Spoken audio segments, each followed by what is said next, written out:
The High Noon Report. I am Pugs Moran. We do this every Monday through Friday, noon till, well, when the news never ends. No, we usually stop after about 2 hours, but we go until we're done talking. And what we do here is we like to cover everything that is happening in the world right now, and also things that happened in this world on this day back then. And we do it. We cover the entire day for you. Not only in the next couple of hours of you just staring at me, just spouting. Here's what you're going to get. Not only are you going to get like all of the breaking news of today, the headlines, the hot topics, the current events, the trends, whatever it is that people are buzzing about, the non-divisive stuff. We don't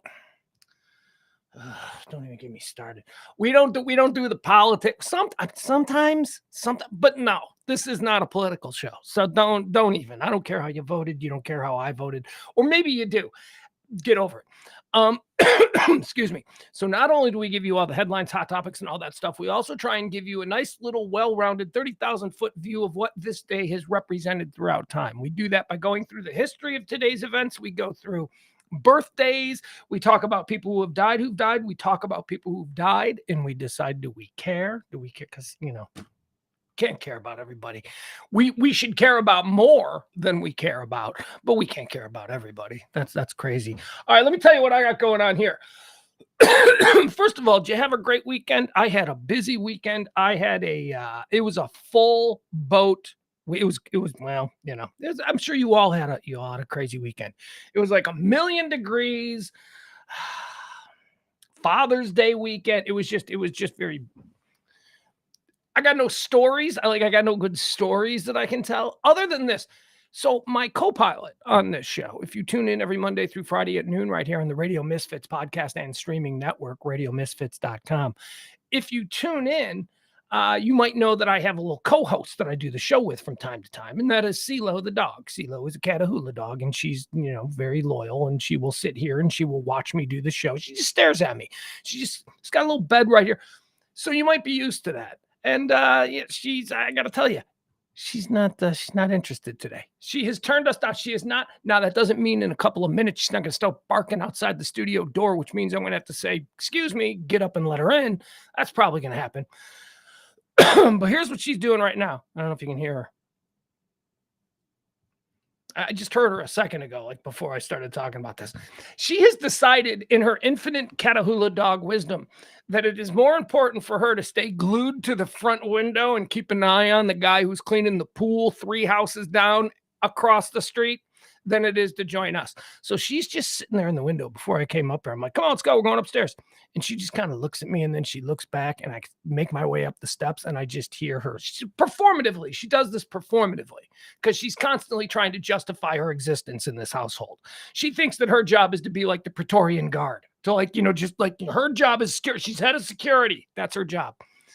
So she just kind of looks at me, and she turns back, and I'm walking up the steps, and I just hear this performatively. I hear this. Like this low mutter of this growl, and I turn and I go, get up here. And she didn't come up here. So at some point we're going to be interrupted, and we're going to have to open the door. We're going to have to let her, because she's going to be like, yeah, it's all good. That guy was just cleaning the pool. That's what she's going to be like. I'm like, yeah, I know. You see that guy every Monday at this time. Why do you think it's going to be any different? She's a dog. She's got a brain the size of a walnut. What can we do? All right. How are you? Can I hi, Jeff? Jeff is here. Stevie Ray is here. We've got Jen. We've got Michael. We've got Barney. We've got Leslie. We've got Wesley. I got right off the gate. We didn't do a show on Friday because we went out. A bunch of us went out supporting our friends at the Freak, trying to make sure that format. Apparently they don't need our support. They're doing fine, man. Their remotes are pretty well attended. But it's still fun to go out there and see all the folks. And so last Friday, I walked in to the Lockwood Distillery, which is where the Freak 97 won the Freak. It's where their live remote was. And I walked in, and I was looking for Emil, and I'm standing there, and I'm looking, and I couldn't find him. And so I stand there and I start to call him, right? And then I realize, I'm like, the guy I'm standing right in front of is Emil. He's like right there. He didn't see me. He's not. Why didn't he see me? Because he was engaged in a conversation with somebody. And he's talking to this dude, and I think, look, he knows everybody. Like, he knows everybody. There isn't like a place you can walk into in this town where somebody isn't going to go, hey, well, and then there's hugs, and there's, oh no, let me buy your dinner. It's crazy. Anyway, so this is nothing new to see like Emil with some guy that I don't recognize, I'm not familiar with, to see Emil with some guy just chatting it up. And then so I sit down and I'm like, okay, all right. So who's this guy? I'm gonna get introduced to this guy. And the dude had to leave. The dude was like, I gotta go. And he leaves, and I'm like, hey, nice to meet you. And the guy leaves, and me and he start talking. And then he, like an hour later, reveals to me that this guy was one of you. One of you guys. It was one of you chat room people. It was one of you chat guys who showed up. And like, I didn't know that. And then they left. I felt so bad. I was like, oh my God. I go, why didn't I? And I'm nice. I'm a nice person. I'm a little awkward. I think we all are to some degree, but I'm a little bit awkward at first. But I felt really bad. And I've been carrying that around with me all weekend. I've been like, why didn't he tell me? I would have chased that dude down in the parking lot and thanked him. Whoa. Honestly, I just thought it was like another one of Emil's douchebag lawyer friends. Not that his friends are douchebag lawyers. He's got a lot of lawyer friends, and he's probably got a lot of douchebag friends. I'm not saying that the lawyer friends, I'm not talking about Tom or Steve. Okay, or Mark, and I'm not talking. Maybe I had just shut up. I just assumed that's who the guy was. And so anyway, if that was you, yeah, I know it was you, Adam. I'm not gonna miss you, Adam. You and I have hung out more than enough times. Let's see. I don't know who it was. I don't know. We're not sure. And then James shows up and he's like, yeah, there was someone from the chat. And James is like, who? Also, I met Jen. I met Jen Jen with a K from the chat room. She came out. She was hanging out with us. Who else did I meet? I don't know, whatever. But Friday was great. And that's going to happen from time to time in the summer. I tell you, in the summer rules apply. The Monday through Friday shows. I mean, I love doing these shows. So it's not like, it's not like I'm looking for an excuse to get out of doing them. I love doing these shows. So when I do take a Friday off, it's typically going to be because, it's a boys' weekend or, something like that. Summer rules, kids not in school, different. So thank you. I appreciate you indulging me, allowing me to take Friday off. And I am so sorry to my dude. I didn't know who he was. I was like, who is? I didn't know. My apologies. All right, let's move forward with the show. Let's get started. We've got 2 hours at least of content that we've got to get to. All these things are happening in the world, the trending topics, the current events, the headlines, whatever they are. But first, let's tell you about this very day itself. But before we do, let me remind you of our good friends at Sacred Oils, 13740 Midway Road in Farmers Branch. Sacred Oils, 13740 Midway Road in Farmers Branch. CBDs, deltas, all that stuff. Crazy story about a weed store in Texas that we'll get to at the end of today's show. Crazy story sent to us by our field producer, Albert. Thank you, Albert. By the way, you guys ever find any like cool stories or anything that you're like, oh man, Pugs would like this? Send it to me. Slide into my DMs, do all that stuff. Anyway, 13740 Midway Road in Farmers Branch. That's Sacred Oils. You can get your deltas, you can get your gummies, you get your edibles, you get your flour, you get whatever you want. You just go on and it's all legal. 13740 Midway Road, Farmers Branch, Texas. Thank you to them. They're sponsors of the show. They help out the show. They're good friends, and so we will reciprocate. As long as we feel appropriate, we'll tell people about the glories of Sacred Oils at 13740 Midway Road in Farmers Branch. Pugs 20. Tell them Pugs 20. You get 20% off. Also, tip the show if you can. We're in those dog day months, right? The middle of the month where it's like, haven't really, not really, gets kind of slow. So if you can, Venmo, Cash App, love that. Appreciate you. These shows are funded 100% by your kindnesses, and we will go as long as we can. So thank you so much for that. All right, let's get started with what today's show is. Oh, and also, my God, I'm trying to clear myself of all these guilts, all these things that I feel guilty about. Is Mama Beller in the chat room? I don't see Mama Beller. I don't use Facebook much, and Mama Beller, who is pretty important in my life experience. Mama Bella reached out to me on Facebook, and I was like, okay, I'll call you tomorrow. And the weekend got crazy. I totally forgot. So I owe Mama Bella, if you're in the chat room, I owe you a call this afternoon. Absolutely. I'm so sorry. All right. So let's get into it. High noon. I imagine my own mother sitting at home right now going, he's calling Tom Beller's mom? What? He doesn't call me. He's calling Tom Beller's mom. I love you, Mom. You know, it goes on. It's unspoken between you and me, Mom. It's unspoken. And probably best, because when we do speak, we tend to yell a lot. That's just how we communicate. But it's unspoken. Ride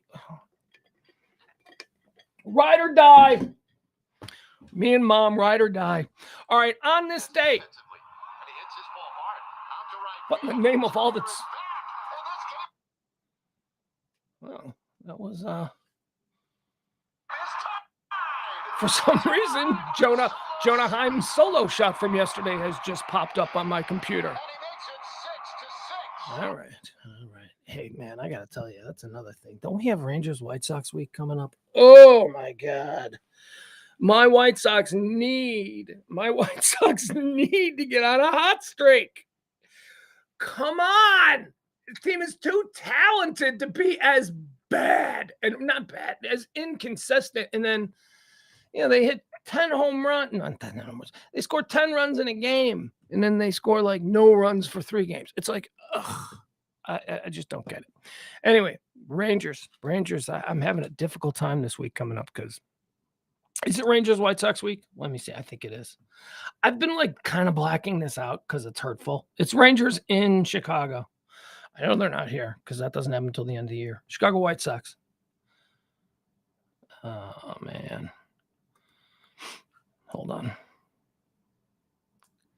The reason I bring this up is because it is tonight. Okay, 7:10, Rangers at White Sox. I've been saying I'm not gonna get all baseball boring with you, but I will say this. I'm an old baseball head, so White Sox are the team of my youth and the team of my life, and the White Sox are the team of me and my kid, and we're White Sox nerds. That's what we are, and we're heartbroken White Sox nerds because we've been involved in this rebuild now for 4 or 5 years. And it's not going well. Anyway, but we're also kind of, digging the Texas Rangers because I've been a Texas Ranger fan since I moved here. I mean, I moved here and my White Sox were really upsetting to me. And I was like, I'm embracing my new team. And I got into the Reds. I got into the Rangers. And, I'd always been sort of a tangential fan of the Rangers. But then my White Sox won a World Series in 2005 and I went White Sox crazy again. And that's been my lot in life for the last 18 years. All right. So, but I have always been a bit of a Ranger fan. And I've been saying this all season. And you guys laughed at me back in like May when I was like, dude, Rangers are good. Texas Rangers are a legit ball club. They're a legit ball club, man. The Rangers are a legit. I've watched a lot of baseball. Maybe you have too. I don't mean to preach to the choir here. But I've watched enough baseball that when something doesn't seem right, and yet it's happening consistently over the course of, we're coming up on the halfway point of the season. Okay. We're not too far away. This is like magic. This is like this is one of them seasons where you're going to be like, yeah, they came out of the gate hot and they just rolled all the way. So be excited about your Rangers. And I'm a little bit torn. Here's the thing. I think the Rangers can lose a couple of games. I think the Rangers, you've proven that you're good. Lose a couple of games in Chicago. Come on. Let's oh God. But I don't even care because, I'm my Ranger friends. I have friends who are Ranger from baseball heads who are Ranger friends. They're all like, oh, you're going to be meat this week. Blah, blah, blah. And then I got my White Sox friends in Chicago. I'm like all talking up the Rangers. I'm just using everything my Rangers friends say here. And I'm just using it back on my White Sox fans. So to my White Sox fan friends, I can't lose, but really, I don't know. It's going to be a tough one. Anyway, this week, big baseball week for me. Texas Rangers at my Chicago White Sox. Hi, April. No can-do Pugs. Rangers got to stay up over the Astros. You'll be fine. You'll be fine. You'll be fine. Rangers will be fine. See, here's the deal with the Rangers. Rangers aren't supposed to be this good. Rangers are not supposed to be this good, and they are. So there's magic involved there. I don't know what's happening here. Now with my White Sox are supposed to be really good, and they're not. So, that's just bad baseball management. That's just bad executive team building. My team needs them more. My team needs them more. You guys have magic on your side. You're going to be fine. On this day, actually, we're not even ready for erstwhile yet. It is the High Noon Show for the 19th day of June, year of our Lord, 2023. June 19th is the 170th day of the year. There's 195 more of these remaining until the end of the year. As we like to say around these parts, get those New Year's Eve plans started. Get the New Year's Eve. Some New Year's Eve notes today. We're actually going to talk a little bit about New Year's Eve today on today's show. Not the one that's coming and not the last one, but just in general, the subject of New Year's Eve. On this day, this is the segment we do. We call this Erstwhile on This Day. We go back and we examine previous episodes of June the 19th, and we look for patterns, we look for rhythms, we look for, whatever it is, something that, maybe will predict what we can expect here in the next couple of hours. On this day in 1586, English colonial, that's a hard one, English colonists, not as hard, not as, I'm just a lazy mind. I went, I bailed, I quit, I'm a quitter. English colonists leave Roanoke Island after failing to establish England's first permanent settlement in North America. Losers! Quitters! You know what? That's why you're not Americans. You are not. These are the ones who quit. These were the ones who got here. They got here. They're like, yeah, this is going to be great. We can dance. I don't know. Footloose taught me that. Isn't that why they came here? They wanted to dance. We can dance. And then, I don't know. It got cold. What happened? It got cold, and they were like, let's get out of here. Yeah. And they left. And then the real Americans showed up. The real pilgrims. Was it pilgrims? Whatever. Those people. Didn't the people who showed up and stuck it out, weren't they the ones who didn't want to dance? Right? Yeah. That's who they were. That's the problem, I think. Dancing. I think the first people just wanted to dance. On this day in 1586, they turned around and they went home. They said, you know what? There is no promise in this big giant landmass across the Atlantic. There is no promise here. We've been there. We've done that. Let's move on. That was on this day in 1586. On this day in 1846, the first officially recorded organized baseball game is played under Alexander Cartwright rules of Hoboken, New Jersey.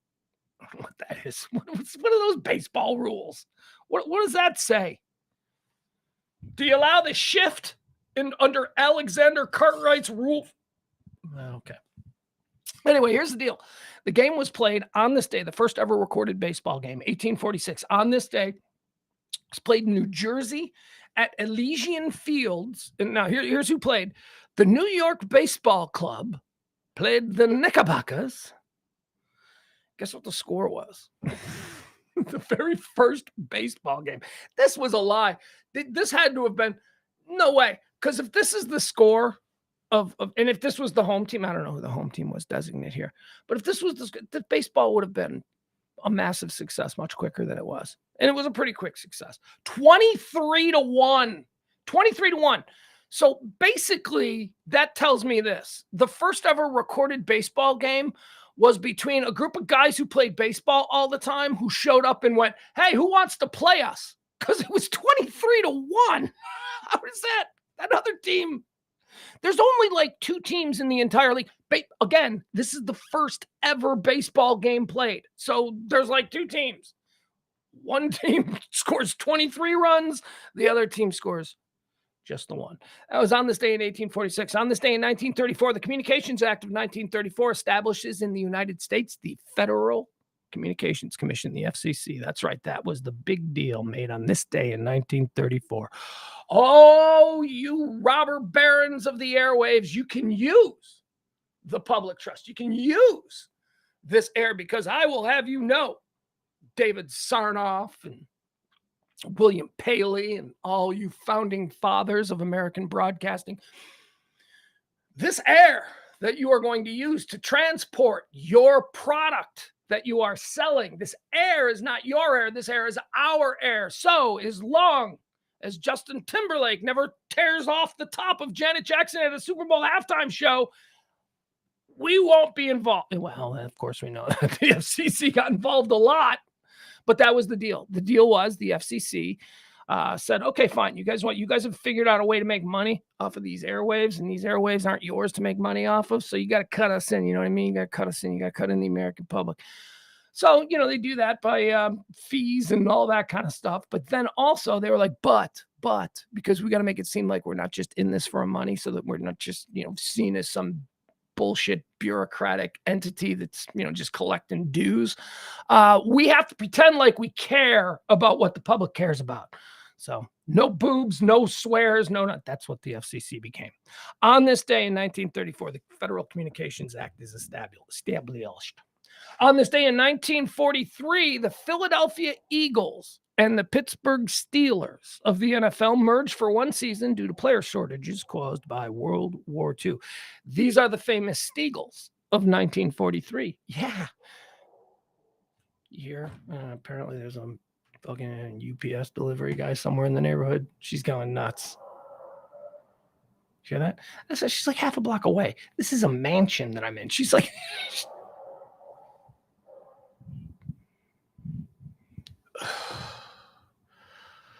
I'll tell you, there's a video floating around. There's a viral video of a Great Dane that we'll watch later because it's crazy confounding. But what's the point of having a Great Dane? I mean, I'm serious. I got 70 pounds of rage and fury walking around downstairs. That's what she is. 70 pounds of yoked. She is totally yoked too. She is just like a solid thing of beef. She's like 70 pounds of yoked teeth and claws, and just filled with rage and contempt for everything that occurs outside her windows. Once she gets outside the window, she's totally cool. She's like, once she's out in the real world, I guess she sees it as the shared existence, so she's got to be on her best behavior. So she's not mean or anything. She's friendly. But boy, when she's in here and you're out there, you better forget that. On this day in 1943, the Steagles became a thing. The Eagles and the Steelers merged. On this day in 1953, the Cold War, Julius and Ethel Rosenberg are executed at Sing Sing in New York. Julius and Ethel Rosenberg are a very, very controversial subject here in the United States of America, although it shouldn't be, because it was pretty much all sewn up in the 90s with the release of documents that had to have been secret for 50 years, blah, blah, blah. So Julius and Ethel Rosenberg ran a spy ring, and they got caught. And when they were on trial, it stopped being about the evidence that was collected to accuse them of being spies. And it became it's probably not the first, but the race card was used. The race card was used heavily. They were Jews. This was post-World War II. There was still great global sympathy for the Jewish plight around the world, and because of the Holocaust and all that. So that was played up. And for years and years and years, people carried the flag for Julius and Ethel Rosenberg. They were innocent. They were persecuted because they were Jews. They did it. It turned out that they did it. We learned in 1995, when things were unsealed and names were placed to statements and all that. We learned who, what, because it was all national security, because they were spies. But yes, they were spies and they were executed on this day. Julius and Ethel Rosenberg. And they were both. It's like someone were like, well, maybe Julius, but not Ethel. No, Ethel ran a whole bunch of wives clubs. People went to jail. It wasn't just her. Anyway, on this day in 1953, Julius and Ethel Rosenberg are executed at Sing Sing. On this day in 1964, here's another big one. The Civil Rights Act of 1964 is approved after surviving an 83-day filibuster by the United States Senate. What was 83 days of what? These are black peoples. They don't deserve the rights that you and my white people get. What was that 83-day filibuster like? What could you possibly say for 83 days? You know what I mean? It's like, come on. 83-day filibuster. And then they just got worn down. Maybe if they'd had that extra muscle. Oh, see what I did there? That was a racial joke, but it was in defense of, it was mockery of the attitudes of the time. Anyway, you just go ahead. I guess that was a racist joke. Maybe. On this day, good thing I'm streaming. On this day it wasn't, by the way. It was meant to mock racist, but you know, you can be stupid if you want. I'll keep doing the smart comedy. No, not really. On this day in let's jump ahead here. On this day in 2012, WikiLeaks founder Julian Assange requested asylum in London's Ecuadorian embassy for fear of extradition to the United States. This after publication of previously classified documents, including footage of civilian killings by the U.S. Army. Okay, so I know Julian Assange and the whole WikiLeaks story has been sort of a cause celeb among both crazy ass right people and crazy ass left people. This is like the one thing. Well, this and weed, WikiLeaks and weed. Those are like the two things that you can get the absolute craziest people on the left and the craziest people on the right to agree with. What? Now you want to come in? What? Oh, you done patrolling the neighborhood? Hold on, I gotta let the dog in. Perimeter good?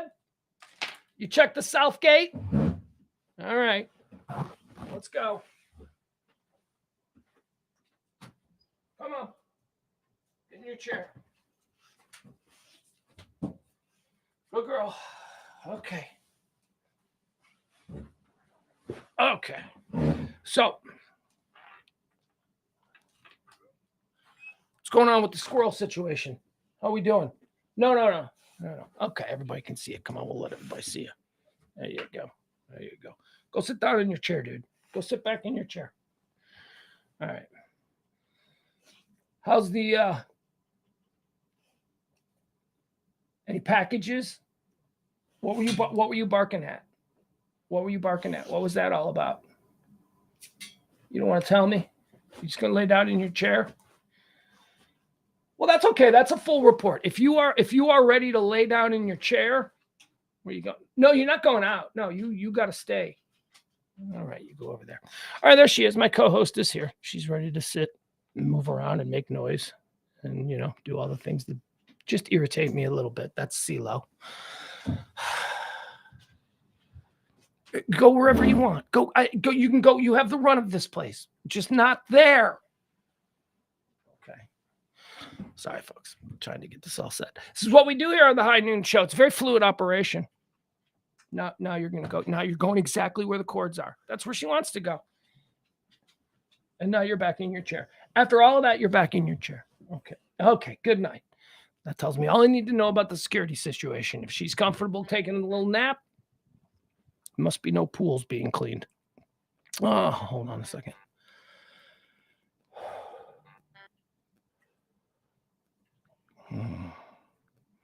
Mr. Popular. Okay, let's get back into it. So Julian Assange, the whole WikiLeaks thing. So I said that, like, that's the one thing, crazy left, crazy right. They both seem, you can have a conversation. You get your crazy uncle who's like, you know, Mr., you know, far right, you know, burn it all down. And you get your crazy cousin, you know, that's probably the one thing that they can bond over. I don't know dick about Julian Assange and WikiLeaks. I'm going to be honest with you. That is a story that the entire time I've been like, no, just like, nah, I'm gonna let other people. I'm not gonna listen to people screaming on this side and screaming on this side. This is where I'm gonna trust in institutions. I'm gonna let other people who understand the gravity of all of that. I don't understand the gravity of it all. Don't even. What do you mean? He sold I don't care. Here's what I know. Okay, this is what I know. And this is a primary reason why I'm not as up to speed on the whole WikiLeaks Julian Assange situation as maybe I should be. Because you know how I always say, I have one superpower only. My superpower is I can look at a person and I can size them up within 5 minutes. Julian Assange, within like 30 seconds, made me go, oh, I know who this guy is. He completely rubbed me the wrong way from the very beginning. So whether or not his cause is admirable, whether or not his cause is, criminal or treasonous, I don't know. I don't care. I just know that on the surface, I look at Julian Assange and I go, that's a 45-year-old guy who travels around to European colleges and has sex with 19-year-old students who thinks he's like, you know, the greatest thing ever. That's who that guy is. He's a weird, creepy guy. Julian Assange is a weird, creepy guy. I'm not sure he's completely sane. And yet, you know, He's kind of handsome, and he's like young. He's young. He's got that white gray hair. Like he went Anderson Cooper with his hair at like 40. So everybody thinks he's much more older and, sophisticated than he is.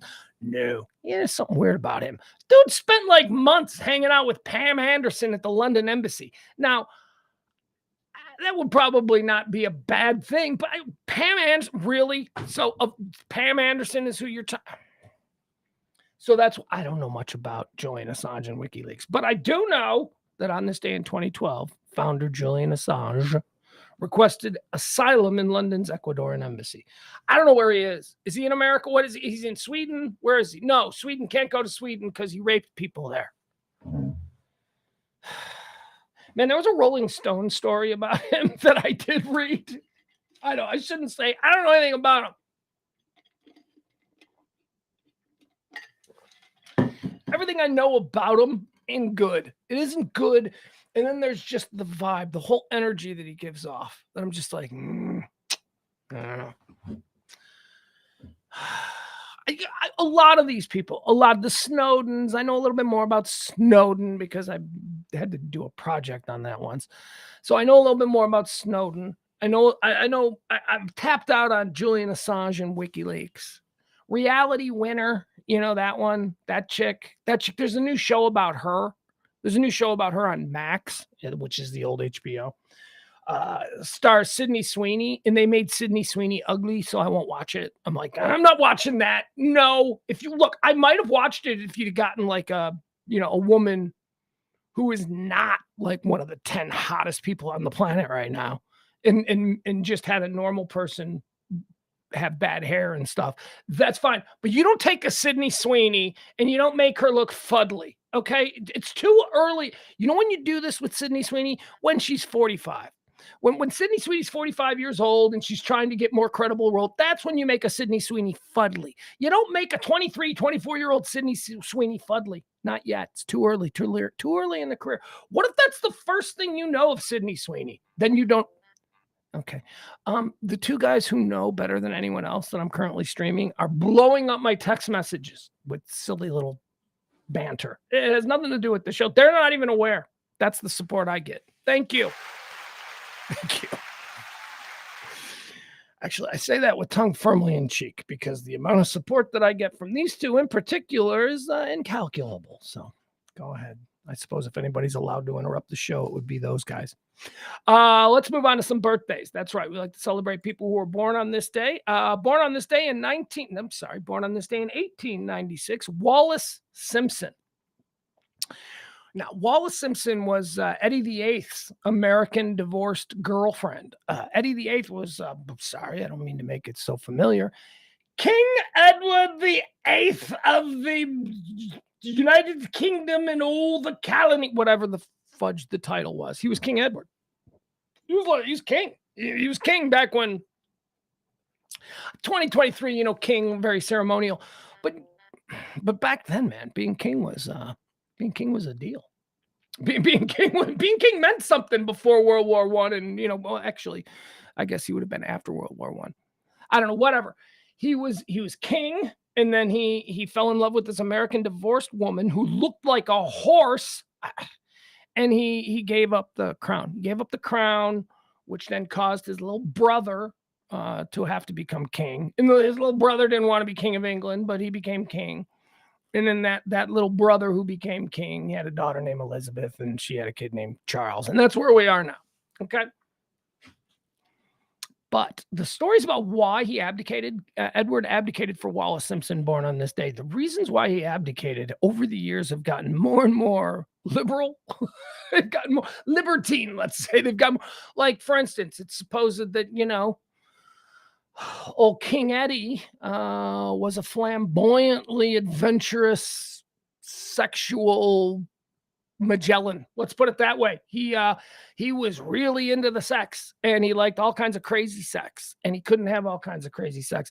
And it was supposedly this, slutty, and she was called everything. This Wallace Simpson who sort of opened his eyes to like debauchery and all that kinds of sex parties and what's that movie Eyes Wide Shut, like that whole thing. It's like she introduced him to this whole Eyes Wide Shut world, and he was like, I am in. And then he had to go back to being king, and they're like, you can't do both. And he was like, all right, I'm going to not be king. I'm going to go. And that's what he did. And he basically spent the rest of his life as like the guy who abdicated the throne.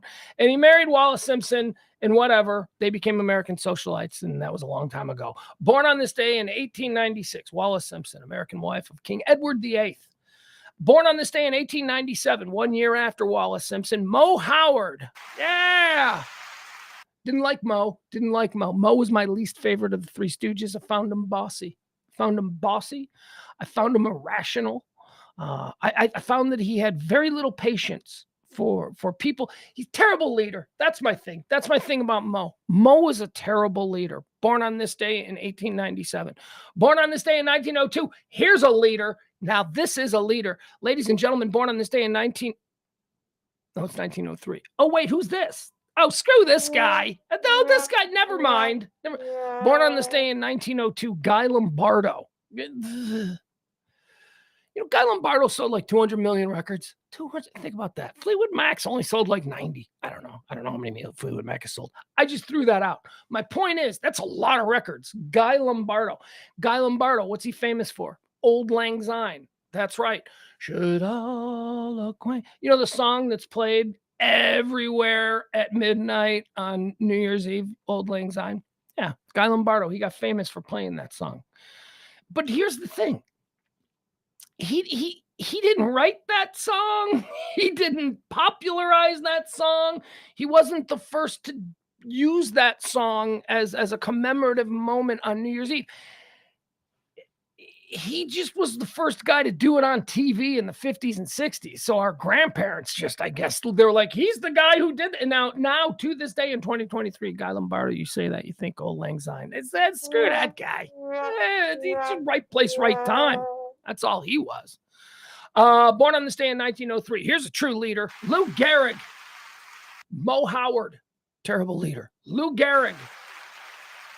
The Iron Mule. Well, I don't know what he was. The Iron Horse. I think he was the Iron Horse. Took a fatal disease to stop his consecutive games played streak.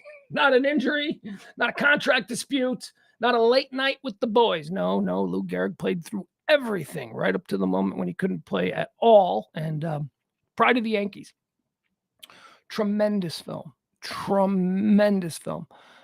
Easily, whenever you talk about the greatest baseball films of all time, if you don't have Pride of the Yankees of, I don't know, 1939 or something, if you don't have Pride of the Yankees in there, the Lou Gehrig story, Gary Cooper, I think it's William Bendix played the Babe.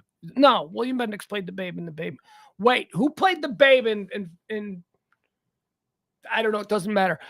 Pride of the Yankees, the Lou Gehrig story, dude.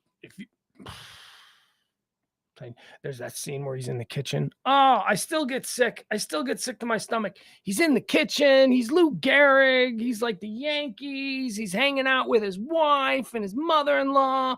And Lou Gehrig Gary Cooper hops up on the kitchen counter and he's talking to him and all that stuff. And then, someone rings the doorbell and he's like, I'll get it. And he steps off the counter and shatters his leg.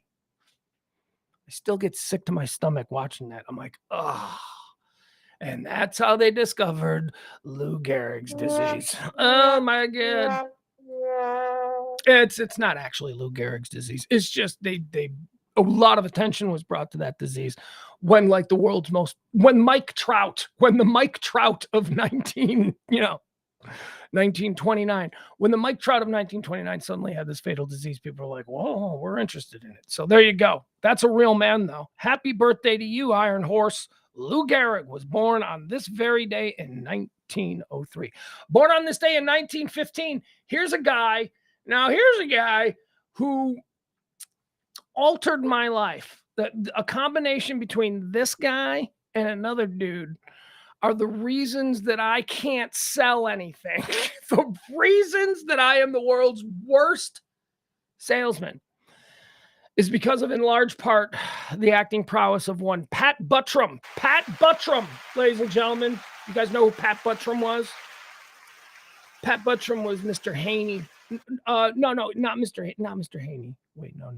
Wait a second. Who was Pat Buttram? Do I have the name right? I need to have the name right.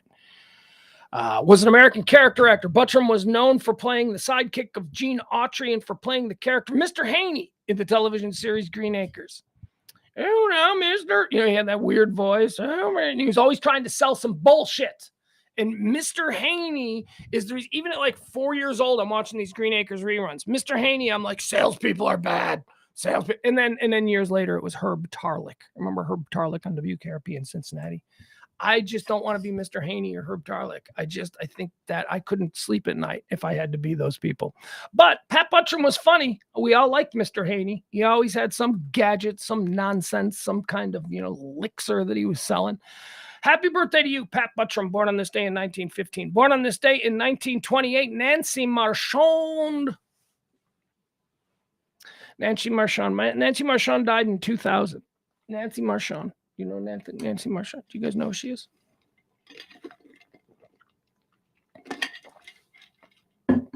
Livia Soprano. Oh, poor you. Livia Soprano. Oh, my God. Tony Soprano's mom. Nancy Marchand, ladies and gentlemen.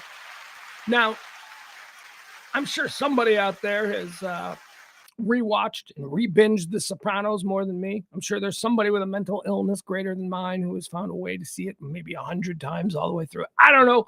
But every couple of years, I rewatch and re-binge the entire series run of The Sopranos. And every couple of years, I am struck by how in the first couple of seasons, the absolute scene stealer of that series is Nancy Marchand. Oh, poor you.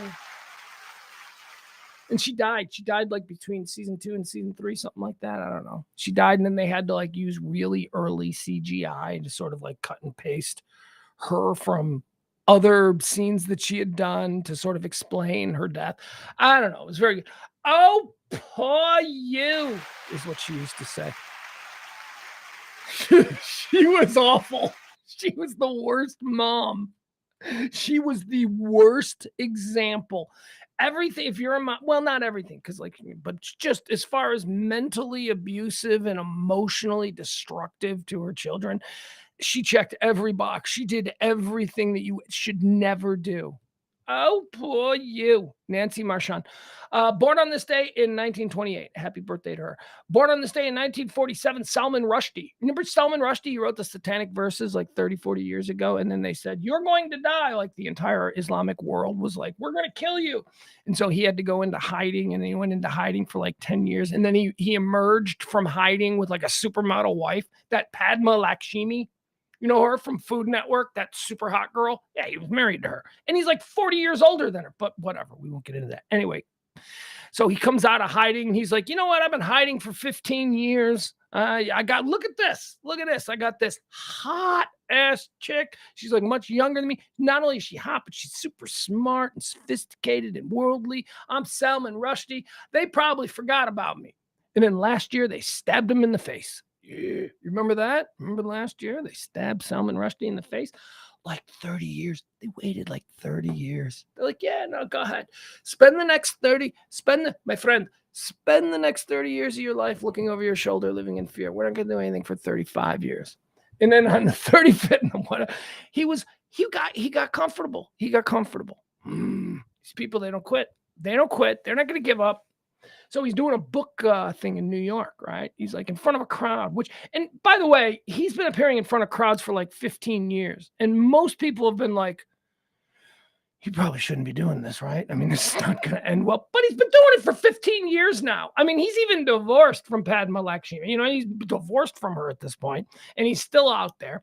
And then last year, someone stabbed him in the face. They just ran up on stage with a knife where he's like, thank you for coming to my book reading. Ran up on and just stabbed him. He doesn't have an eye now. He just walking around with an eye patch. He doesn't have an eye. Jeez. Happy birthday, Salman Rushdie. Stay frosty, my friend. You got loose. You got loose and you got stabbed in the face. That's the life you live. Born on this day in 1950, Ann Wilson. Crazy, crazy on you. Ann Wilson. Man, let me tell you something about Ann Wilson. I don't know if she's as appreciated in the vocal realm as she should be. Ann Wilson is, of course, along with her super talented sister, Nancy. I mean, seriously. You got these two sisters, Ann and Nancy Wilson. They're living in like suburban Washington, a couple of stoner chicks in like the 1960s and 70s. And the blonde girl, holy shit, she's like the best guitar player in town. And she's like a 15-year-old girl. Don't sleep on Nancy Wilson, man. Nancy Wilson can play some guitar. Woo. But Ann, and then you got the other sister. You got Ann, the older sister. It just so turns out Ann's got vocal range like nobody's ever heard. Wah! Barracuda. Oh my God. Heart burst on the scene. Girls were not supposed to be able to do that. A girl was not supposed to be the lead guitar player of a band that was every bit as heavy as Led Zeppelin with a vocalist who could outscream Freddie Mercury. I mean, geez, Heart came out of nowhere. Happy birthday to you, Ann Wilson. Ann Wilson also played a very pivotal role in the whole Seattle scene. You know, remember how Seattle just out of nowhere just popped and all of a sudden there were all these bands coming out of Seattle? Well, in the late 80s, Heart had a big resurgence. I don't know if you guys remember this, but Heart had been around. You know, they had big hits in the 70s, Barracuda, you know, and all those songs, Crazy on You. Like they had all of that in the 70s. And then there was like, you know, a down period for Heart, probably about 5, 6, 7 years where they didn't really do much. But then they reemerged. They reemerged in the late 80s. And oh, did they reemerge? Like they big as they've like an Aerosmith type. Oh my God, Heart's back. And, you know, Ann had put on a little bit of weight, you know. So that was like a big thing. Remember, we all noticed that. We're like, Nancy's still hot, but Ann's gotten really heavy. But it didn't matter because they had massive, massive hits in the 80s. And Heart was very, very popular, very big and very powerful within the music industry at that point. They were coming up for a new album. They are a new record deal. And they were at the point of their careers where they were going to ask for a lot of money. Ann didn't want to leave Seattle. She was done with Los Angeles. She was like, you know what? If you guys want me, you have to come up here to Seattle. And Ann was the one who put on the record company radar all of these Seattle bands. And they all went to Seattle. All these record company guys initially went to Seattle to try and win over Heart, to try and get Ann Wilson. And Ann Wilson is the one who apparently introduced Mother Love Bone to the world. Mother Love Bone was a very early Seattle band. If you're a fan of the Seattle scene, which I am, I like to consider myself a bit of a historian when it comes to the Seattle, Minneapolis, Chicago, Chapel Hill scene. That was like a whole evolution of music that sort of made its way down. Anyway, Mother Love Bone, Andy Wood, the lead singer of Mother Love Bone, died sadly of an overdose. So Mother Love Bone was supposed to be this Ann Wilson. Ann Wilson was like, you guys got to sign these guys. You got to sign these guys. They get signed. They get this big deal. They're going to be the next big thing. They've got a whole bunch of record company push. And then, you know, the lead singer goes and dies of an overdose, like on the eve of like, you know, the big announcement. So, you know, seriously. So that happens. And Ann Wilson is the one who then directed him over to Nirvana. And the rest is history. So yeah, there's another band, Nirvana. And by the way, Mother Love Bone would go on to become in various forms. Pearl Jam, I think for the most part, is what the remnants of Mother Love Bone. Anyway, we can go on with it. Happy birthday, Ann Wilson. You, young lady, are as responsible for the Seattle grunge scene sound becoming a thing as anybody. On this day in, who else was born on this day? 1954. Okay, all right, another music icon. This one's got a little spin on it.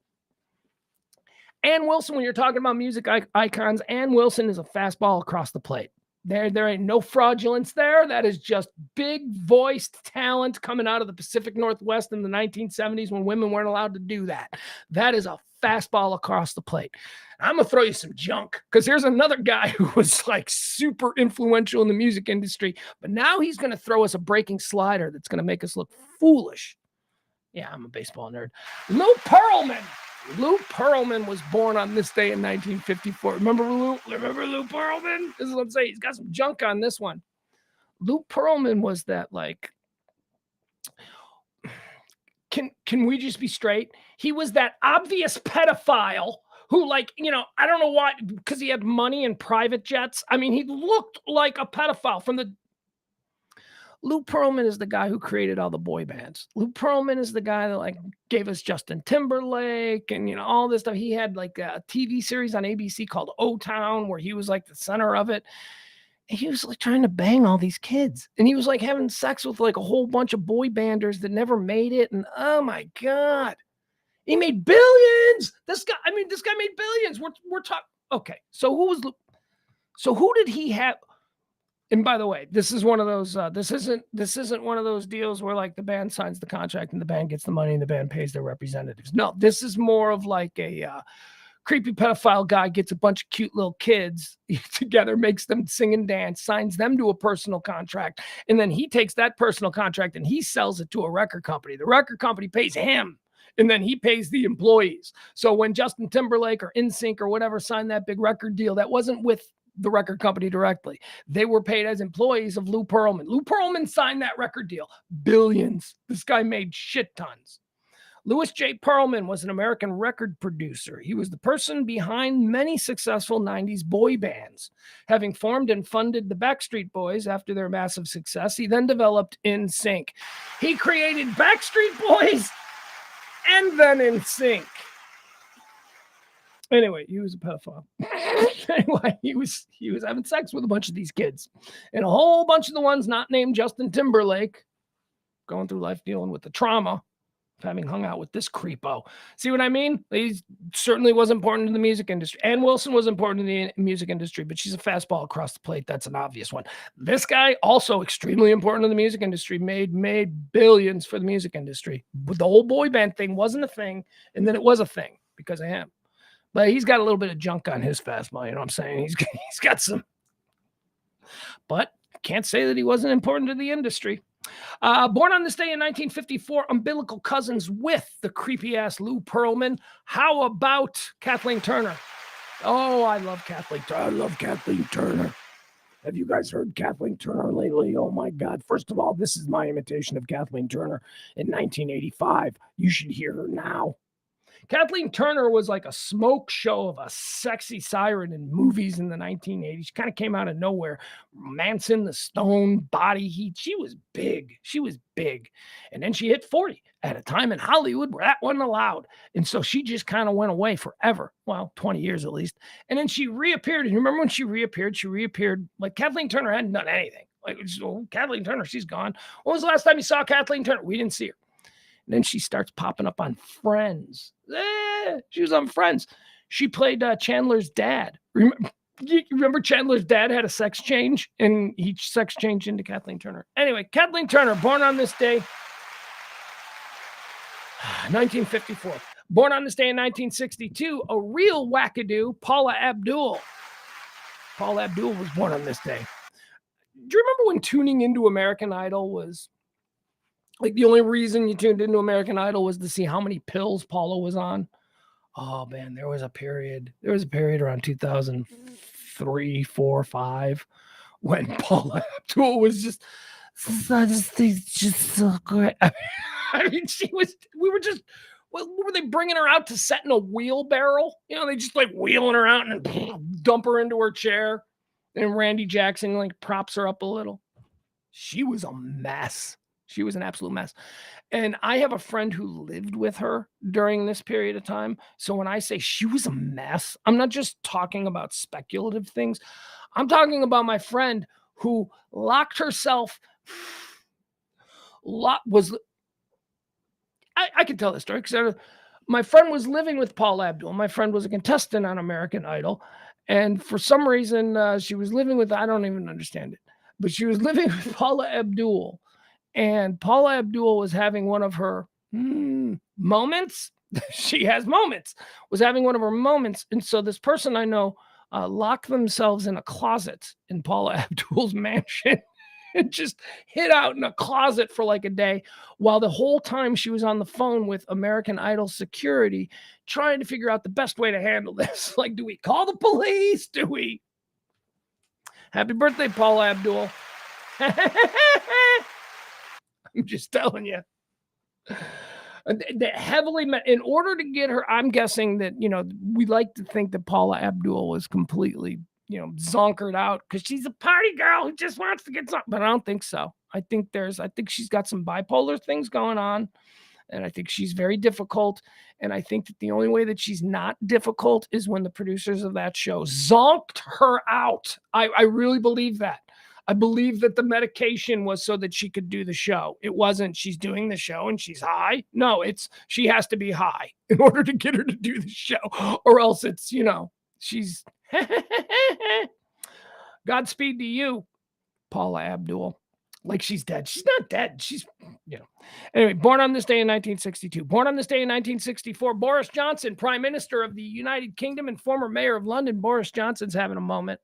Boris Johnson got kicked out of the Prime Minister job. He's crazy. First of all, he's the guy with the hair, right? He's the guy with the blonde hair. This guy looks like a golfer. He looks like a PGA. He got PGA golfer hair. He got 1970s PGA golfer hair.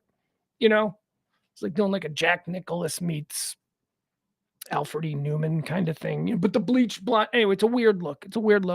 And he got kicked out of being prime minister for doing really shitty elitist things, throwing big fancy parties on the people's dime during COVID. And anyway, so he got kicked out for that. He's a clown show. He's always been a clown show. And he's being brought up currently. I saw something trending over the weekend where he's got to go to court for something else. Oh, they're going to determine whether he can ever do politics again or something. I don't know. He should never be allowed. They're going to judge him. They're going to decide whether he should never be allowed to run for anything again. Can they do that here? I don't know. Born on this day in 1964, Boris Johnson. Born on this day in 1972, Pride and Joy, my hometown. Oh, she's the biggest movie star ever to come out of District 230. Well, she went to Macaulay. No, she went to elementary school with me. Anyway, happy birthday to the lovely Robin Tunney. Robin Tunney, American actress. Robin Tunney was a girl. She grew up in my neighborhood. She was a neighborhood kid. Everybody knew her because she was cute. We knew who she was. Good looking chick from the neighborhood. Here's the fun fact, though. She was a year younger than me. That's how I knew who she was. My friend went out with her. She was a year younger than me, which means she was born in 1970. She wasn't born although officially it says here she was born in 1972, which is interesting because that means at some point, and I have to guess because she's claiming to be 50 now, but she's actually 52.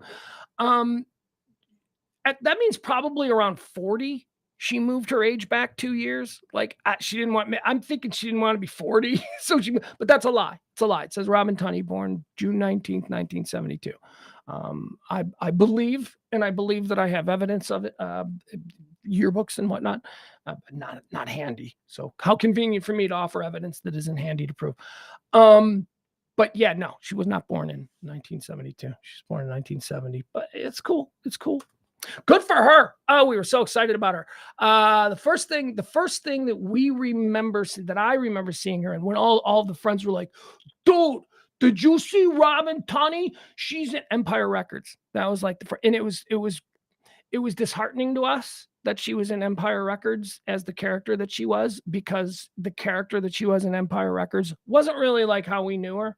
It wasn't really like the character that she played in Empire Records shaved her head and was all punk, and they made her Hollywood ugly. That was what we realized. We were like, holy crap, they took the hottest girl in the neighborhood and they put her out there in Hollywood and they made her Hollywood ugly for this role. And I guess she was playing opposite that Liv Tyler. So that, she was no Liv Tyler. Liv Tyler is, otherworldly gorgeous. That's a whole different kind of stratosphere. But, Robin Tunney was the hottest girl at the Orland Square Mall, at the Gap. So that was good. But they made her ugly in Empire Records. And I remember us all going, dude, she's so hot. Why did they do it? People were literally upset. People in the neighborhood. It was a big thing. And then, of course, she did The Craft where she was hot again. And we're like, oh, she's hot again. They made good for Hollywood. They recognized that Robin Tunney's hot. Anyway, happy birthday to her. Born on this day in 1978. Here's one for all of us here in North Texas and the world. Who doesn't love Dirk? Dirk Nowitzki. Happy birthday, Dirk. Born on this day in 1978. Born on this day in 1983, Macklemore, American rapper. Macklemore. Very proud of his Irish heritage. My favorite Macklemore song is his Irish Celebration. I like that song. It's a good song. Let's see here. Born on this day in 1984, Paul Dano, ladies and gentlemen. Paul Dano. Paul Dano's a great actor. He's a great actor. I don't know why he's never broken through. He's a great actor. Paul Dano. Look out for him. Born on this day in 1988. Oh, this one sucks. This one sucks. I'm talking about the Rangers. I'm like, Rangers. How good they're doing. They're going to be fine. They're going to be fine. They're going to be good. They're good. This team, there's magic there. Happy birthday to Jacob deGrom. That's right. Jacob deGrom. Jacob deGrom. Jacob deGrom. Jacob deGrom, one of the best pitchers in Major League Baseball, major offseason acquisition of your Texas Rangers. Jacob deGrom paid a whole lot of money. Oh, my God, look at the Rangers. They're going for it. Bringing in a Jacob deGrom, that was definitely a big move. Brought him in. He's the ace. The Rangers have our ace. And then, a couple weeks back, Tommy John surgery. That's right, ladies and gentlemen. Tommy John surgery comes for everybody. But let me be honest about Jacob deGrom. Jacob deGrom is what? 35 today? 35 years old. Okay. So I was reading an article. I'm back when this happened, a couple weeks back. I'm reading an article about the time they expect him. They expect him to be back on the mound in August of 2020. This is 2023, 2024. And I'm like, yeah. That's what they write like a day after the surgery. That's what they write. That ain't gonna happen. Here's the truth. Jacob deGrom is not going to pitch for the Rangers in 2023. He's not going to pitch for the Rangers in 2024. And when he does come back and pitch for the Rangers in 2025, look, I'm not throwing one. He can do it. Look at Verlander. Verlander was out almost 3 years. And he had his surgery in off season. So, the scheduling of the timing map was a little bit different. And Verlander did come back better than ever. And there are plenty of guys who come back from Tommy John better than ever. And we talk about those guys because hope springs eternal. And when we're talking about Tommy John, typically it's about one of our favorite pitchers who we've now lost for a period of time. So we tend to go, yeah, they come back better than ever. They do. Sometimes they never come back at all. And that's just a reality of Tommy John surgery with pitchers. Sometimes they lose something. Sometimes they gain something. But the truth of the matter is that, as I said, he's not going to pitch this year, 2023. He's not going to pitch next year. He's not. He's Jacob deGrom. He's got $1 billion arm. They're not going to rush him back. He is going to come back as slow as possible. He's not a 22-year-old prospect that they want to see if they're going to invest some money in. He's a guy who's already got his money. He is not going to be pitching for the Rangers in August of 24. I'm sorry. And he's probably going to show up for spring training. Show up for spring training for 2025 season. Okay. But you guys, his first year back after Tommy John surgery, he's going to be on a ridiculous pitch count. So you're not going to get him going deeper than 4.5 innings. That's it. That's all you're going to get for him for the entire 20. These surgeries take forever. Case in point, my White Sox have well, in theory, he's going to be the ace and a multi-Cy Young winner, and a guy named Michael Kopech. Michael Kopech had Tommy John surgery 3 years ago now, almost 4. This is the 4th season now. He was like 21 when it happened, and now it's like he's turning into an old man. He missed the entire COVID season, and he missed the next season, and then he was on a pitch count for the 3rd season, and now this year is the 1st season where he's actually pitching. And yeah, he's dominating a little bit. He's doing pretty good, but still, it took forever. This sucks about Jacob deGrom. So any idea that, you got to move on from Jacob deGrom. I'm sorry. Happy birthday, Jacob. I know it's your birthday, but mentally, Ranger fans have to move on from Jacob deGrom because he is not going to be an everyday starter on this team who is going to be effective. He's not going to be that until at least the middle of the season or end of the season, 2025. That's how these things work. Happy birthday, Jacob deGrom. So here's my point. My point is this. The Rangers are good, man. The Rangers are good without him. You don't need him. It'd be great if you had him, but we don't have him, okay? So let's just move on. Let's not worry about Jacob deGrom. Let's look at the market. Let's see what's out there because we could use an arm. Could definitely use an arm, Who couldn't, right?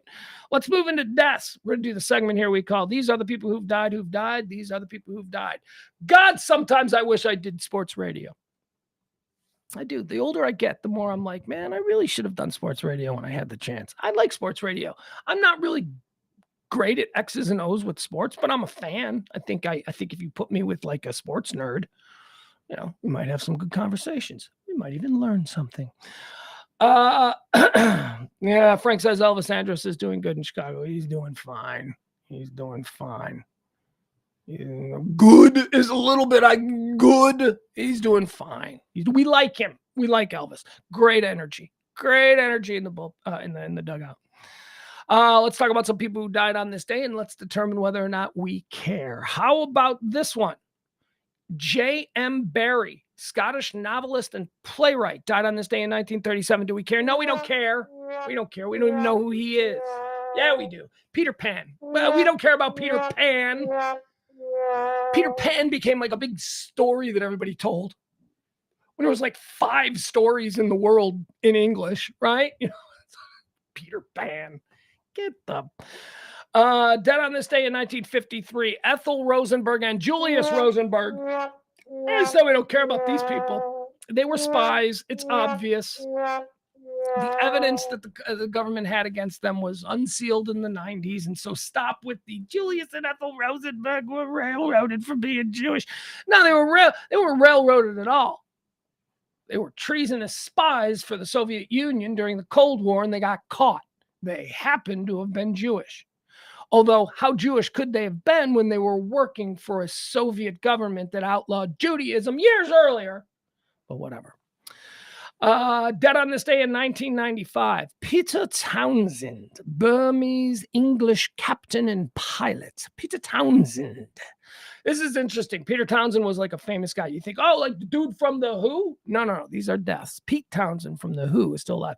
But Pete Townsend famously went by Pete. Demanded to go by Pete because of the existence of Sir Peter Townsend, who Pete Townsend of The Who didn't want to be confused with or didn't want to be lumped in with.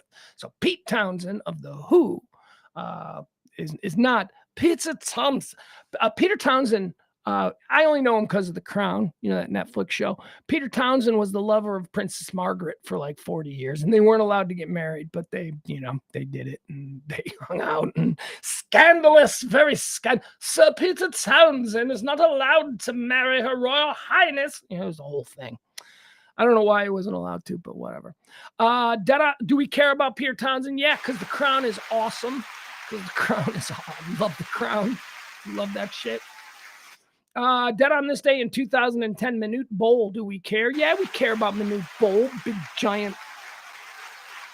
Here's the thing about Manute Bol, right? So, like, none of us met him. Or maybe okay, randomly go, no, I met him. Okay, whatever, you met him randomly. But none of us knew the guy. None of us met him.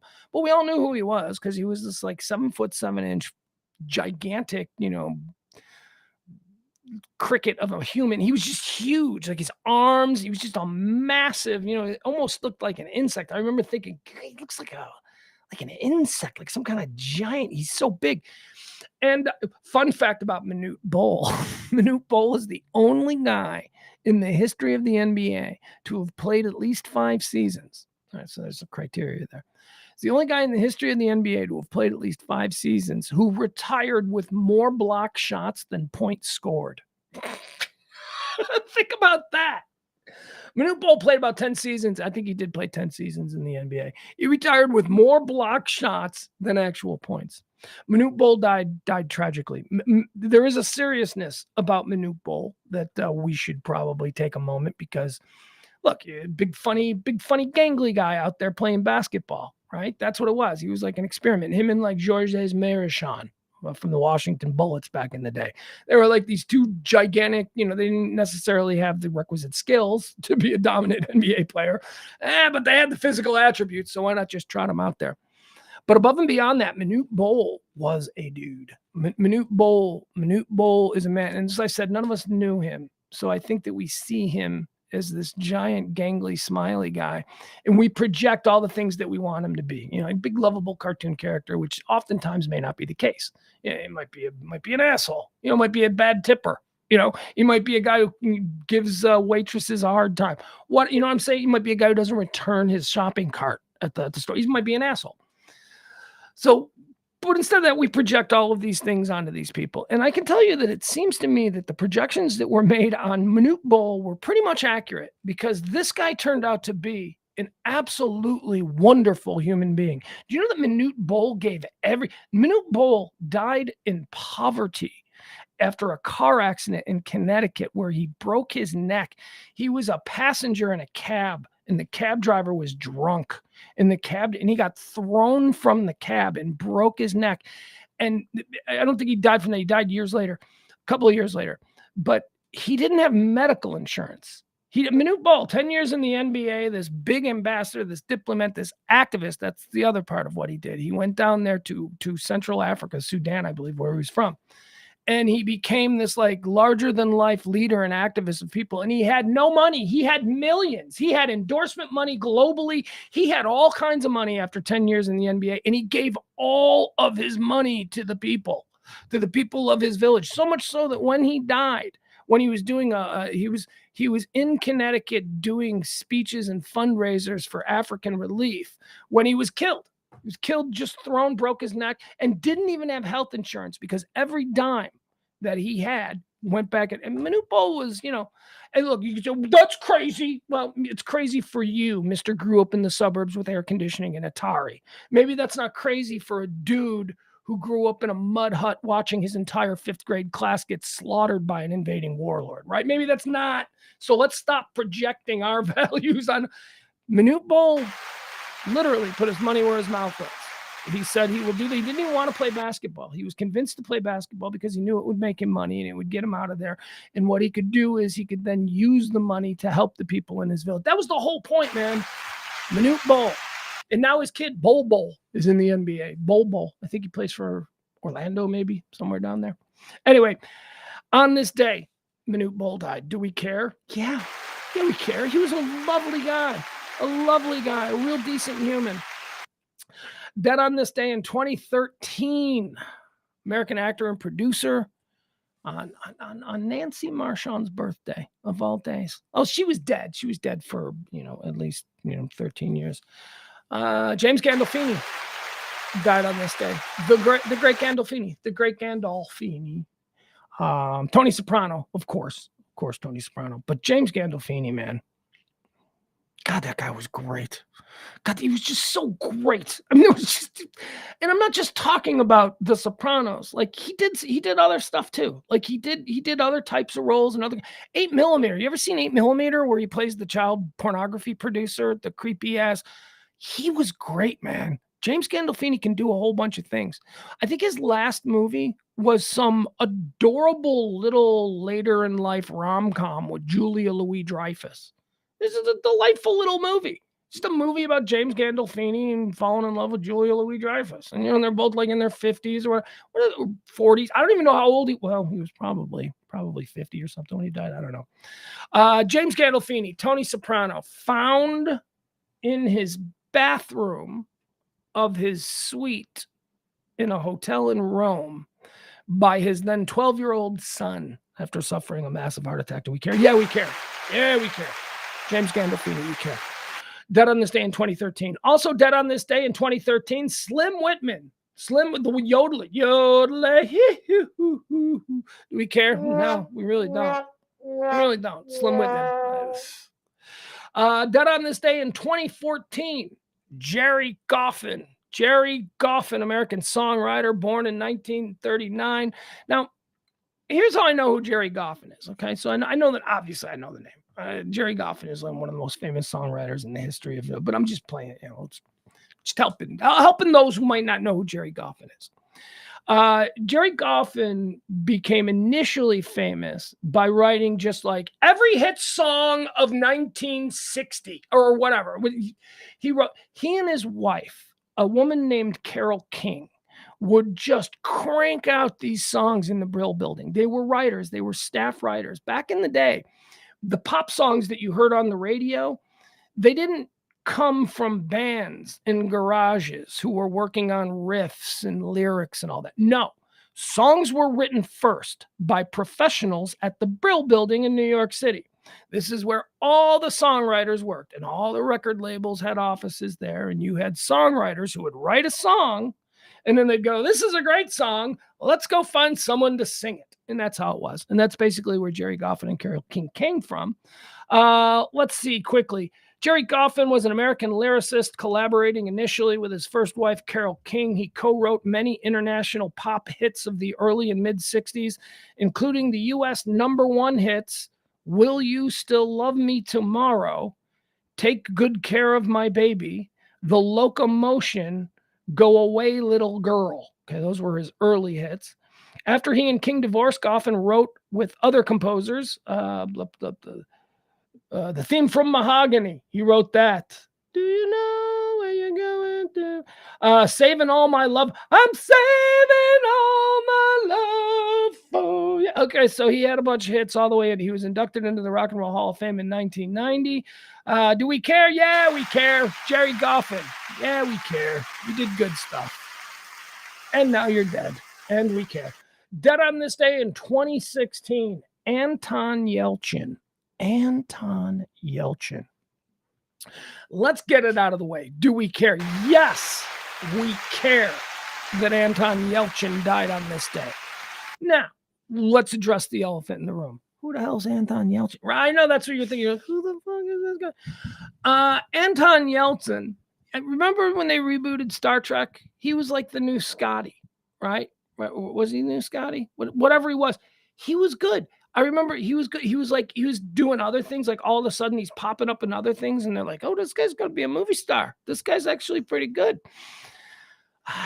He died when his electric gate at his house closed on him and pinned him between his Jeep and the brick wall. He pulled up to his gate and it didn't open. He's like, "What the fuck?" And he gets out. And he moves the car up, and I guess it was very narrow or something. But while he was trying to figure out what was wrong with the gate suddenly closed and pinned him between the gate and the wall, and he died. He died, a young, like 25-year-old actor who's got this whole thing. He died that way. Oh my God! You know what? We need to see how he died. We need to go through we need to get the details, because I'm sorry, my drunk history version of how he died, yeah, not good. All right, here we go. Let's see it. After Yelchin failed to arrive at a rehearsal on June 18th, 2016, he was found by friends at around 1:10 a.m. on June 19th, pinned between his Jeep Grand Cherokee and a brick pillar gate post outside his house in Studio City, Los Angeles, dead from a freak accident. As Yelchin got out of his car and went to check his locked gate and mail, the vehicle apparently rolled back down his driveway, which was on a steep incline, and trapped him against the pillar and a security fence. Oh, okay. So it was his car. So he pulls out of the gate. The gate is open. He pulls out. He walks back to the gate to check on something. It says here maybe he was getting his mail. Walks back, and as he's walking back, he sees that maybe he didn't put do you need to put the emergency brake on? It's a Grand Cherokee, for crying out loud. Anyway, the car starts to roll back down through the gate. Yeah, we care. Yeah, we care that Anton Yelchin died on this day. That's terrible. That is absolutely terrible. Died on this day in 2017, Otto Warmbier. Do we care? Yes. Yes, we care. I mean, I care. I mean, most of us don't care, because a lot of you, 38% of you, think North Korea is our friend, right? That's it. So that percentage of you don't care, don't give a shit that they tortured this American teenager because he took a poster off a wall, tortured him to death, wouldn't give him back to us. We're like, come on, give him back. And they're like, no. He was a vegetable when they finally gave him back. You freaking vegetable. Never forget. Indeed. Do we care? Yeah, we care. Pour out a warm beer. Little American kid from Ohio. He just looks okay. So bad decision when he was an exchange student. He was an exchange student in like Hong Kong. which is great. You're proud if your son does that. Really? My son's going to study abroad? How wonderful. Wow. How incredible of a parent that must make me look. It's a big thing. But when he was an exchange student in Hong Kong, he decided he decided that he was going to take like a trip to North Korea, which is something that people do there. And he went to North Korea and he stole a poster and, oh God. So bad decisions were made, but man, they tortured and killed him. They tortured him to death and then refused to give him the help that he needed until he lapsed into a vegetative state, at which point they're like, you can have him back now. So yeah, we care. I don't want to. You're goddamn right we care. Still looking at you, North Korea. Oh no, they're our friends. Let's see here. Dead on this day in 2018, Coco, the Western lowland gorilla. And now why is Coco? Coco's that gorilla that we all saw. I don't know, National Geographic or whatever. Coco was the gorilla who could speak sign language. And we learned that like the only thing gorillas are interested in are bananas. That's it, because that was like all Coco ever wanted. Coco, can we talk about something else? No, not bananas, Coco. It was always, Coco. Coco didn't really have any ideology or a worldview. She just wanted her next banana, and they taught her how to communicate that. Do we care? Yeah, we care, because baby steps. Maybe the next one asks for an education. I don't know. All right, that's going to do it. Those are all of the issues that have played out on this day throughout history. We've gone through the erstwhile on this day where we talked about the events that have shaped our day, June the 19th. We've also talked about birthdays, and we've gone through the mornings and all that good stuff. So what do you say we move on now to the portion of the show where we cover all of the trends, hot topics, current events, and all of those things that are happening. This is where you join me as I just basically flip through the newspapers and go, this is interesting. You know what this show is kind of like? This show is kind of like you and I are in a relationship. It's kind of like, we're sitting around in our living room on a Sunday. And I got the newspapers in front of me, and every once in a while I go, here, this is interesting. That's, if you look at the show like that, I think that's kind of nice. That's kind of whatever. Let's get forward. It is Juneteenth, ladies and gentlemen. Juneteenth here in these United States of America. People are celebrating. It's a national holiday now. It's been a national holiday for 3 years, Juneteenth. Juneteenth, of course, Juneteenth commemorates the end of one of the worst pranks ever pulled on a group of people. Of course, Juneteenth commemorates Galveston Freedom Day, right? So Juneteenth commemorates the day that word got to the slaves in Galveston that they were freed, that the Confederacy had folded, and that the Confederacy was no longer a thing, and that they had abolished slavery, and that you guys were now free. Juneteenth commemorates the day that word got to them. 2 years later. So it was like 2 years. 2 years. Dude, we act like the pandemic destroyed everybody. That was less than 2 years. That was like a year and a half. 2 years. These people were enslaved for an additional 2 years because nobody told them. Like nobody, you don't think that there were white dudes? There were a whole bunch of white dudes who had slaves in Galveston, Texas, who knew what was happening back east. They knew it was over, and they just didn't tell anybody. And now Juneteenth is as I say, Juneteenth, a commemoration of the worst prank ever pulled on a group. But it's not even funny. That's not even. What do you mean I was freed 2 years ago? It's not even funny. That's not funny. My Juneteenth history is interesting because I moved here in 2001.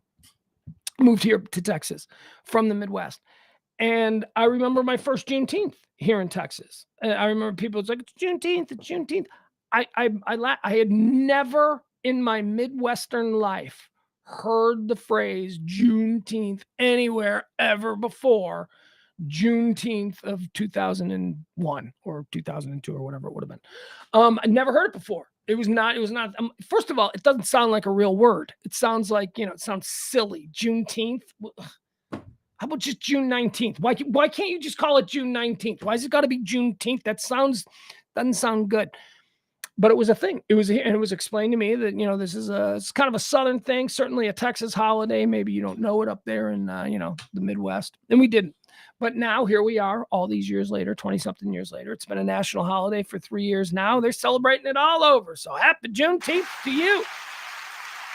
Had themselves a Juneteenth celebration up there in Illinois, my neck of the woods. We'll get to that in a few stories. Blinken and Ping. Blinken and Ping. I don't know what they sell, but I would buy. Blinken and Ping. Blinken, the accounting firm of Blinken and Ping. Secretary of State Anthony Blinken is over there in the Beijing. He's over there meeting with the Pinger, the Xi Jinping, president of. They're talking about all kinds of things, but here's the important thing: they're talking. Blinken shows up. The big state, horns, and it's all like fabulous fanfare and all that good stuff. So we're fine. We're fine. We're doing fine. They're shaking hands. They're smiling for pay. We're fine. China is the one we need to keep an eye on, though. China, as long as we're doing these things, we're good. What are they talking about? Well, one of the issues that Blinken would like to get past right from the beginning is the Chinese spy satellite that we blowed up. We blowed it up real good. But there are still people on the Chinese side who are like, that's a big sticking point with Chinese officials. They don't like that you blew it up. To which I would go, you were spying on us. Your contention that we did something wrong is offset by the fact that you initiated the whole doing something wrong process when you sent a spy balloon over. What do you mean you're mad at us for blowing it out of the sky? You should be mad at yourselves for getting caught. It's a spy balloon. That should be the conversation. That's why I'm not Secretary of State. Texas heat wave is happening. No, it's not.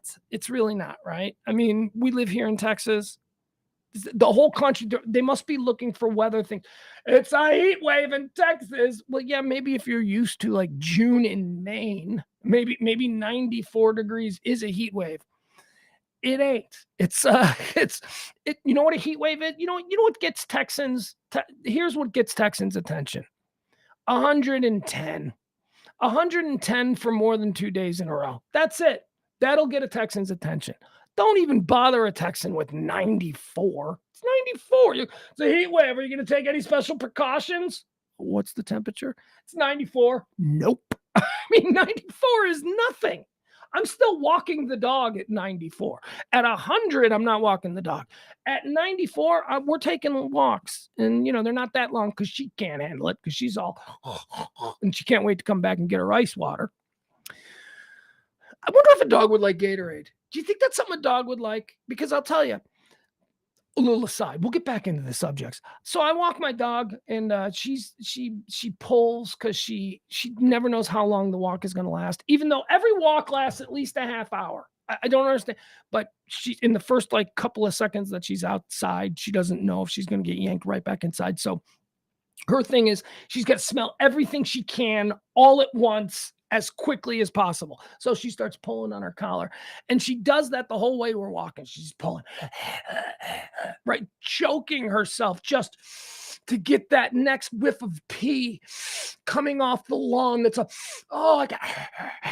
and she's like, so a lot of times we walk up to the 7-Eleven because, I like to get a little Gatorade. And I'm always wondering, like, would a dog like a Gatorade? I guess that's a long way of me getting here. Would a dog like Gatorade? Like, is that something like when she's all like, if I were to buy a Gatorade and just pour, like, would that be something? Would that be better for her? Would that be better for her than just water? These are the things I think about. So we got a heat wave here in Texas. I'm not worried about it. You're not worried about it. Power doesn't seem to be a problem. Let's see. Let's check out. What are we looking at here? Okay, well, all right. So they're saying that by 6 p.m. tonight, it's going to be 98 degrees. Again, like, what? You're talking to Texans here. What, 98 degrees? That's like the worst it's going to get. Are you kidding me? That's nothing. That is nothing, 98 degrees. We shoot hoops in the yard at 98. That's nothing in the driveway. You're running around. 98 degrees. All right, let's see what it's going to be later in the week. Okay, so today the high is going to be 98. Tomorrow the high is going to be 99. Then Wednesday, 96, Thursday, 93, 94. None of that is scary. Friday and Saturday of this coming weekend, Sunday is going to be 100 degrees. That's just far enough out for them to predict it and be wrong and have people forget. So not worried. Anyway, Texas heat wave, they're telling us all about on cable news. No. I mean, am I missing something? Is it like 120 degrees in Brownsville? Like where is this going on? Because it's 94 degrees. It's 94 degrees at 1:30. It's pretty much peak heat. Or I guess peak heat comes after 3, right? Isn't that what they call it? 3 peak heat. I don't know. Whatever. I'm not a weatherman. Oh, this one. Okay, so here we go. Juneteenth shooting. This is trending. This happened. There were a couple. I was thinking over the weekend, you guys. It's a dangerous thought to have. I have this thought from time to time, and it's good. I guess it's a good thing to have this thought because of what it means. But I had the thought over the weekend, and again, I felt guilty having the thought. But I had the thought over the weekend. I went, man, there ain't been a big mass shooting in a while. Right? That's the world that I live in, where it just dawns on me. It's like, there ain't been a big mass shooting in a while. Like people will act like it happens every day. And look, I know that every day there's like, but I'm talking about the scary mass shootings. The scary, you know what I mean? There's scary ones, and then there's ones that are just crime and mayhem and just. But anyway, so I was thinking over the weekend, I'm like, there hasn't really been a mass shooting. And then I see this story, and this doesn't rate. This is not a mass. This is not the same kind of scary mass shooting. See, I personally, I rank my fear of being involved in a mass shooting. I rank my fear on what the likelihood is of me being there. Right? Like what? So this one here that happened on Saturday outside of Chicago in Willowbrook, this happened on Saturday. I would never have been here. This is not. So this one, I'm like, okay, this is another thing. But when somebody walks into a Target and starts, I'm like, I could be a Target. I go to Target all the time. I don't like those ones. Those ones are not good. Schools, I'm like, my kid could be in school. My kid goes to school all the time. I don't like those ones. This one was a little different. This happens, when these mass shootings occur at parties. I'm like, I don't know these people. I'm not getting invited to this party. There's no chance of that happening. Juneteenth holiday horror. They're saying 4 people are shot, and at least I love this headline. I love it because they're trying to make it sound worse because they're using the word horror because they want you to click and they want you to be horrified. Juneteenth holiday horror. 4 people are shot dead, and at least 42 others are injured in so far in the weekend violence as gun violence erupts across the nation from Illinois to Missouri. Did you read that sentence? Gun violence erupts across the nation this weekend from Illinois to Missouri. You know what I get mad? I get mad like journalists and shit like that. I'm like, oh, fuck you. Oh, fuck. Really? Nationwide violence from Plano to Frisco. Illinois and Missouri touch each other. Illinois and Missouri are joined states. That's like saying there was gun violence from coast to coast. Or no, you're trying to give that impression. But really you're saying there was gun violence nationwide from Oklahoma to Texas. That's not nationwide. That's just one area. This is so stupid. So here's why this story is interesting. This occurred in Willowbrook off Route 83. And if you're familiar with the area, I am. Willowbrook on the border of Burr Ridge, which is really fascinating because Burr Ridge is one of the most expensive and wealthy enclaves in America. It's like South Lake, South Lake is here in Texas. So this happened literally right across the street from people who have $10 million homes. And I'm like, yeah, that's not good. So it's something called a street takeover. And this is apparently a new thing that the youngins are getting involved in. And it's heavily dependent upon social media and, telling everybody to be at one place at one time and boom, sort of an extension of what we used to call the flash mobs, but this is using cars and instant parties. So I guess the idea is if 400 people show up in a parking lot all at one time and open their trunks and start drinking beer, there ain't much that the local cop on duty can do to stop that. And that's what these things are.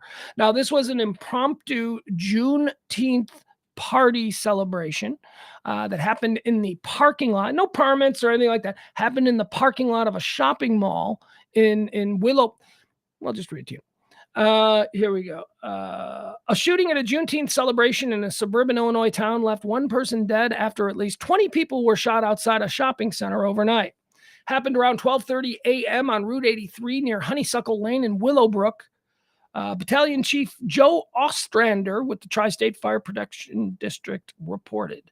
The witnesses said the massive crowd of more than 300 people just show up all at once at 12:30 at night in this parking lot. Willowbrook, I can tell you Willowbrook probably had 2, maybe 3 police officers working that night. Alone, too. Because remember the whole, my partner and I go on patrol. That's only in the movies. That's a device in movies and TV so that the star who's driving has someone to talk to. Cops don't really drive around with partners. So 3 cops.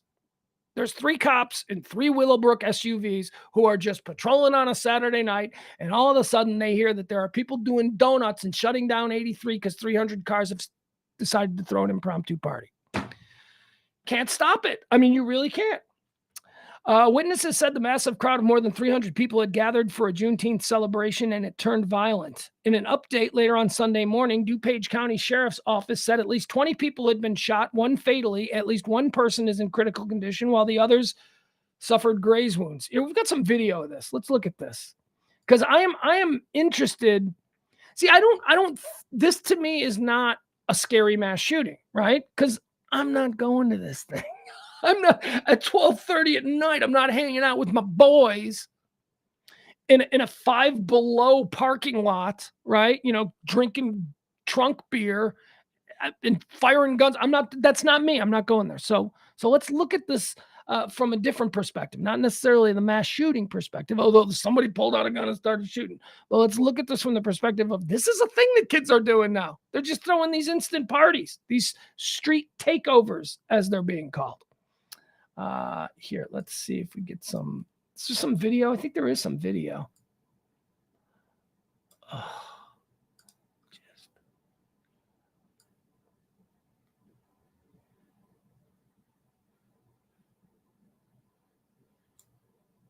Okay, here's a video. Let's see.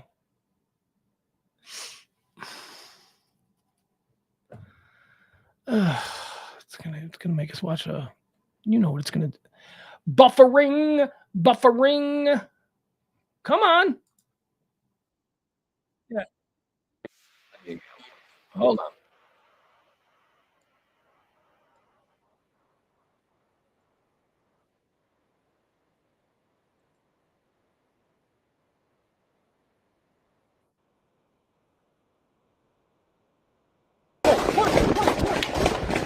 All right, hold on. So this is it. This is the video live from the scene when the shooting started.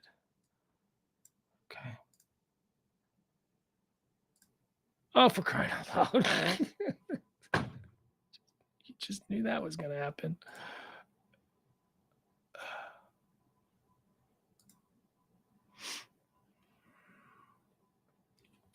The page is like throbbing. It's like I've never seen a computer do this before. It's like all these pop-ups are trying. It's the Daily Mail. Yeah, it's Daily Mail. So all these stories are just laden with crazy pop-ups.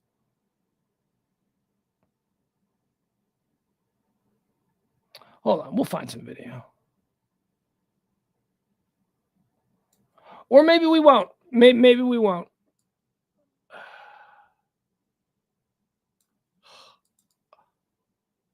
Yeah, no, we're not. We're going to move on. Anyway, there was video, and we're not going to show it because, honestly, I don't want to dedicate that much time to this stupid-ass story where just a bunch of people decided to throw a party at the last minute in the parking lot of a Five Below, and I say that because there's a Five Below there, I think. That's why I know the area. They throw a party in this parking lot, and then somebody, of course, because, street cred, starts to shoot a bunch of people. 20 people got shot, 1 person dead. Avoidable, though. Like I said, that for me is avoidable. So I don't concern. Well, you don't care about everybody. Look, I don't have time to care about everybody. Okay, we live in a world now where apparently at any moment, any one of us could get shot dead just because crazy people are doing crazy things. I can't worry about everybody else. I got to worry about me. I got to mitigate my vulnerabilities.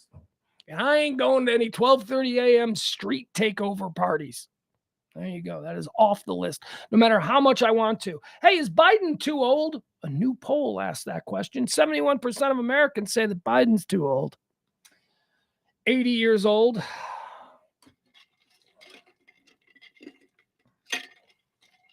So I guess I would ask this about that question, because that's not a very good question. Is Biden too old? Well, Biden is 80. So is your question, is being 80 too old to be president? Or is your question, is Biden at 80 too old? Because, are we condemning all 80-year-olds to have, whatever it is that we're projecting onto Biden? I don't know what he's got. He seems old. He seems like an old guy. He seems like grandpa to me. That's all. I mean, I don't know if he's, bumping his head and tripping over stuff, but that's, he's pretty active for a grandpa.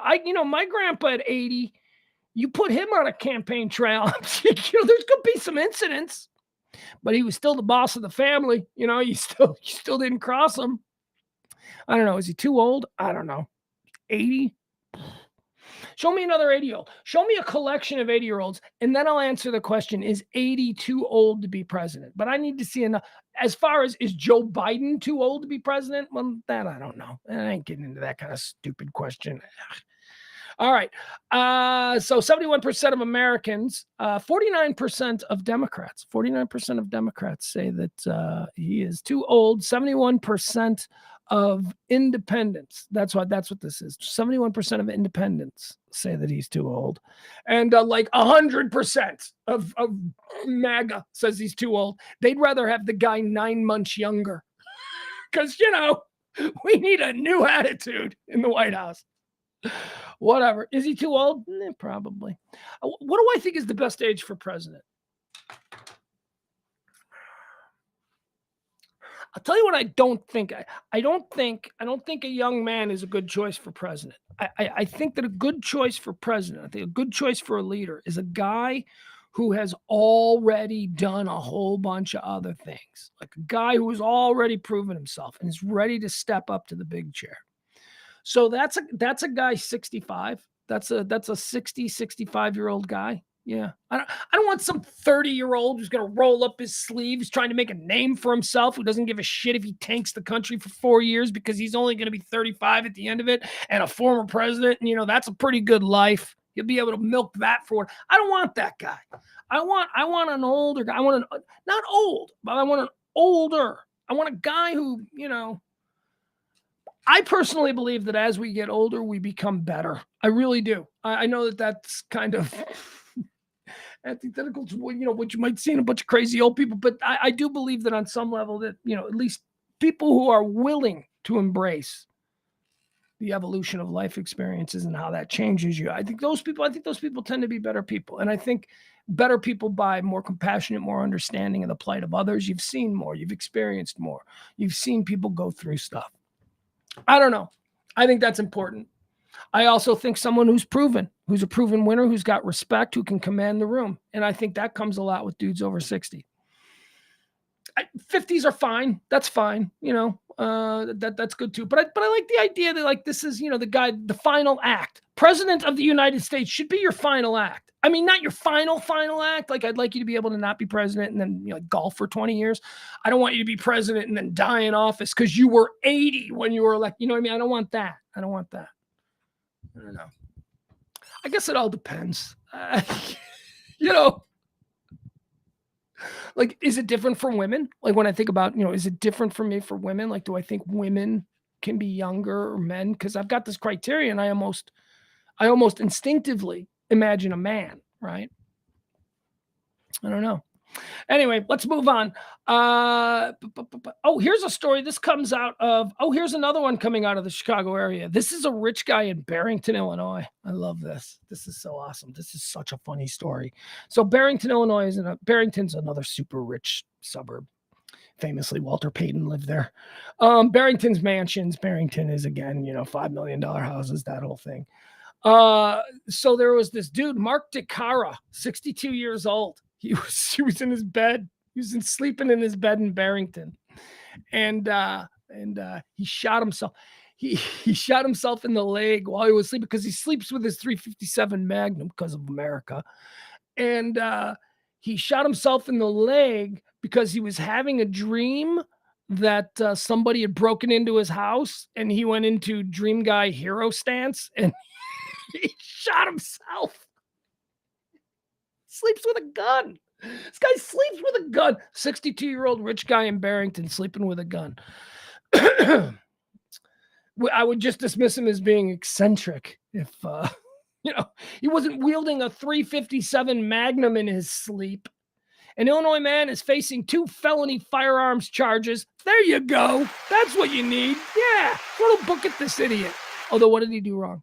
What did he do wrong? Because I think you should be able to shoot. You should, I don't know about you, but as an American, I think you should be able to fetishize your guns to the point where you sleep with them. I think that if that's the kind of shit you're into, that I am not going to judge you. Do I think it's weird? Yeah, but it's weird because it hasn't been my life experience. If you are a guy who does that, who is so gun fetishy that you have to sleep with a gun, you as an American should have that right. Okay, so there's issue 1. You can do that. I think you should be able to shoot yourself in the leg, right? I think that should be, it shouldn't be encouraged. Like, hey, shoot yourself in the leg. That shouldn't be a thing. But I think that, you should be able to go, I want to shoot myself in the leg, right? As long as you're not on welfare and then we got to pay for your leg. If you got a medical insurance, you want to shoot yourself in the leg. As an American, you should be able to shoot yourself in the leg. So far, I don't see anything this guy's done wrong. An Illinois man is facing 2 felony firearms charges after accidentally shooting himself in his sleep while dreaming about a home invasion. Joke writes itself. Mark DeCara, 62, mistakenly believed that a burglar was breaking into his home after he dozed off on the night of April 10th. While dreaming that he was fending off the criminal, he had some very heroic dreams going on there. While dreaming that he was fending off the criminal, he grabbed his 357 Magnum revolver and fired a shot into his leg. He woke himself up after inadvertently shooting. Well, I would think inadvertently. In the dream, he was shooting the bad guy. Hey, Mark, what color was the bad guy in your dream? Here's Mark. Here's the guy. We need to look at this guy. This guy needs me. He's everything you would think. He is everything that you would think. Here he goes. Shoots himself. Dummy. You dumb moron. Idiot. All right. So here's the guy who shot himself. And I just want to be clear, okay? I think you should totally be allowed to shoot yourself in the leg. I think you should. I don't think you should be charged. Let's get a look at him. Oh, for fuck, Jesus Christ. Do you know that every bit of free news that Americans get comes from these British tabloids now? It's always either the Sun or the Daily Mail or the London Express, whatever it is. The Globe, whatever it is. They're like the only people that don't have firewalls. But instead of firewalls, they have constant bullshit pop-ups. It's the same situation we had with that other story. Come on, mother effer. Come on, clicking. Come on, clicking. All right, we're just going to wait like 10 minutes. I'll tell you the story. DeCaro was rushed to the hospital when police found him losing a significant amount of blood. Investigators would later discover he used the revolver without a state-mandated firearm owner's identification card. He didn't have his FOID card. He broke the law. All right, that's what they got him for. I'm fine with that. Rich guy, there's absolutely no reason that rich guy in Barrington shouldn't be able to pay whatever, to play with his toys, sleep with his gun, just in case somebody. I can't believe I can't get this page to download. This is. Holy shit. I really want to show you what this guy looks like, but I can't because I can't move the fucking page. Excuse my language. I'm getting a little angry. All right, never mind. We're not using any of the British sites today because the British site seems to be giving me problems. Not the other sites. We're fine there. All right, here's a sucky story. Here's another bad story.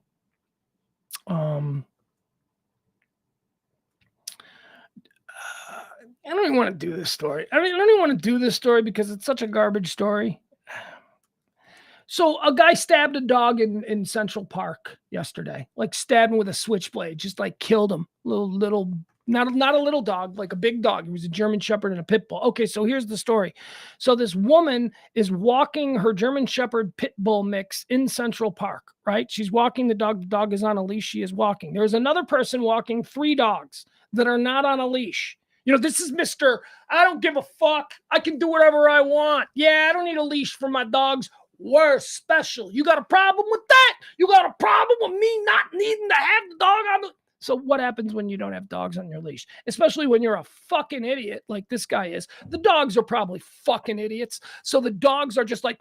So the dogs come over. The 3 dogs, this guy walking 3 dogs without a leash. Those dogs, of course, come over to this lady walking her beautiful little pit bull German Shepherd mix.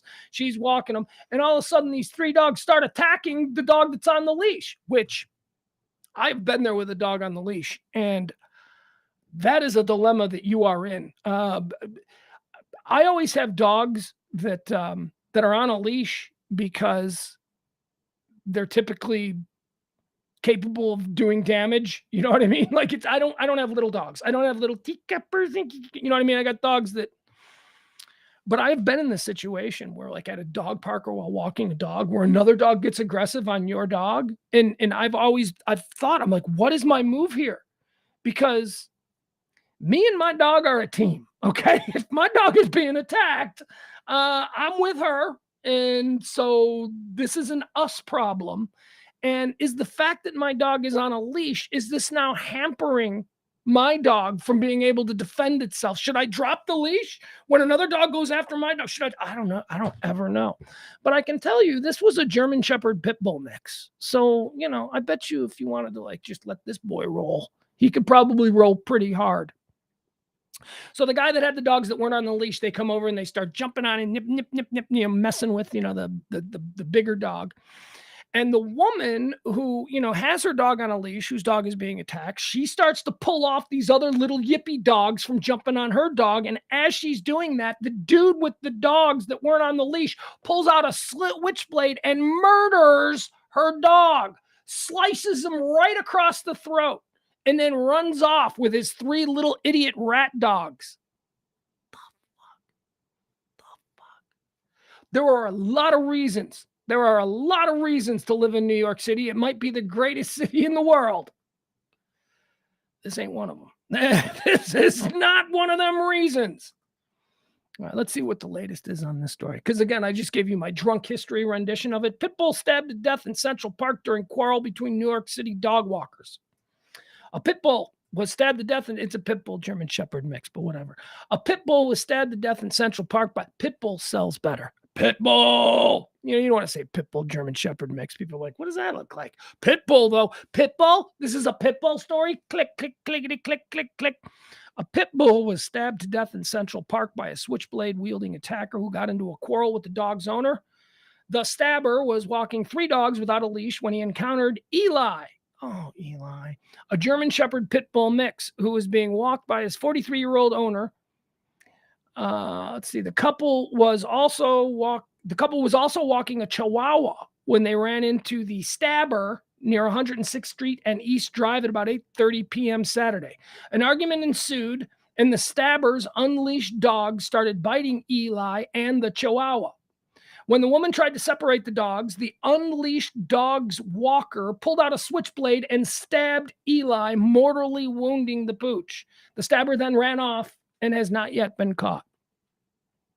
So it started with, now here's I like to retroactively look at these situations and see if we can determine where it went wrong and how in our own daily lives, as we move through this chaotic universe, we might be able to avoid such situations. Here's what it says. It says that they got into an argument. Okay. All right. So here's what I'm guessing. So the people walking their dogs on a leash probably saw the guy walking the dog not on the leash And I'm guessing they said something. I'm guessing. Your dog is supposed to be on the leash. There are ordinances. I'm sure it was something like that.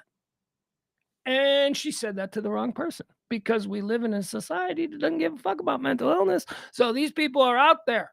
Now, you can go be Gary Cooper all you want. Well, I'm going to stand up to everybody and everything. You're going to be dead soon. If that's your attitude, if you're just going to go out into this world and you're going to stand up to everybody about everything, you're in for some trouble because there are crazy people out there. And this woman with her, your dog is supposed to be on a leash. She ran into one of them. She ran into a crazy person. So you know what the rule of thumb is in 2023? Roll your eyes, shut your mouth, move on, survive. You're in New York City. These people are insane. And this doesn't matter just New York City. This can happen anywhere. You're driving in traffic, right? And some guy gives you a dirty look. What's this guy looking at? And then you give him a dirty look back, and all of a sudden he's firing rounds into your car. This world is crazy, man. This is where it went wrong. This is where I want to know more about. The two parties got into an argument. All right, stop. Let's forget about all the other stuff. Pit bull, German Shepherd, dog, all that stuff, all the emotional stuff. Let's drill down on the argument. What was the argument about? Just don't say anything. That's it. Don't say anything. Don't be a Karen. Don't be a Karen, because this veneer of justice and right protecting us while we're out there on the street is just that. It's a veneer. I can say what I want because he's not going to do anything to me because he doesn't want to go to jail. He doesn't give a fuck about jail. What bubble do you live in?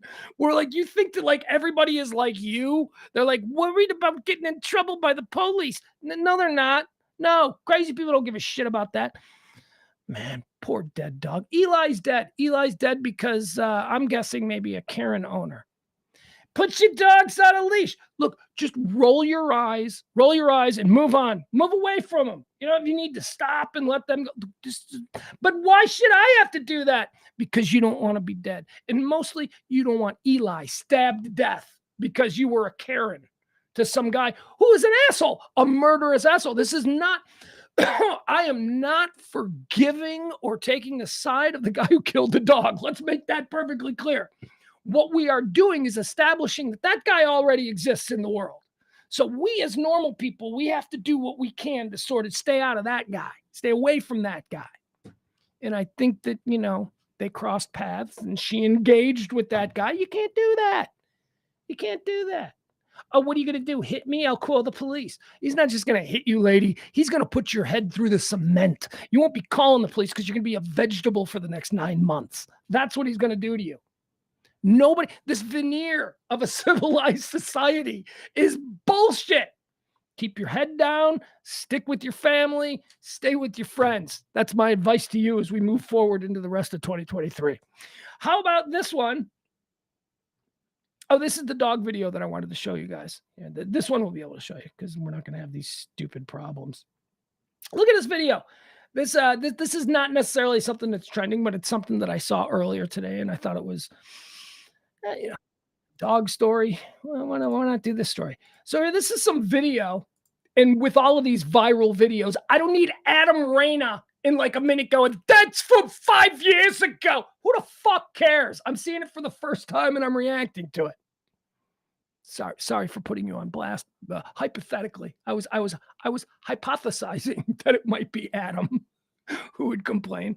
I know he can take it. All right, so this is a video of a dog. This is like a 177-pound Great Dane, right? People in the house are an old woman and a little blind girl. So it's an old woman and a little blind girl in a house with a 177-pound Great Dane. Now I want you to see this because I don't know if this is good. I'm very angry at the Great Dane. I got to be honest. I'm very upset with the Great Dane. But I don't know, maybe is this better than what I got? What I got is a dog that doesn't let anybody get within 10 feet of the front door. I got a dog that goes absolutely insane.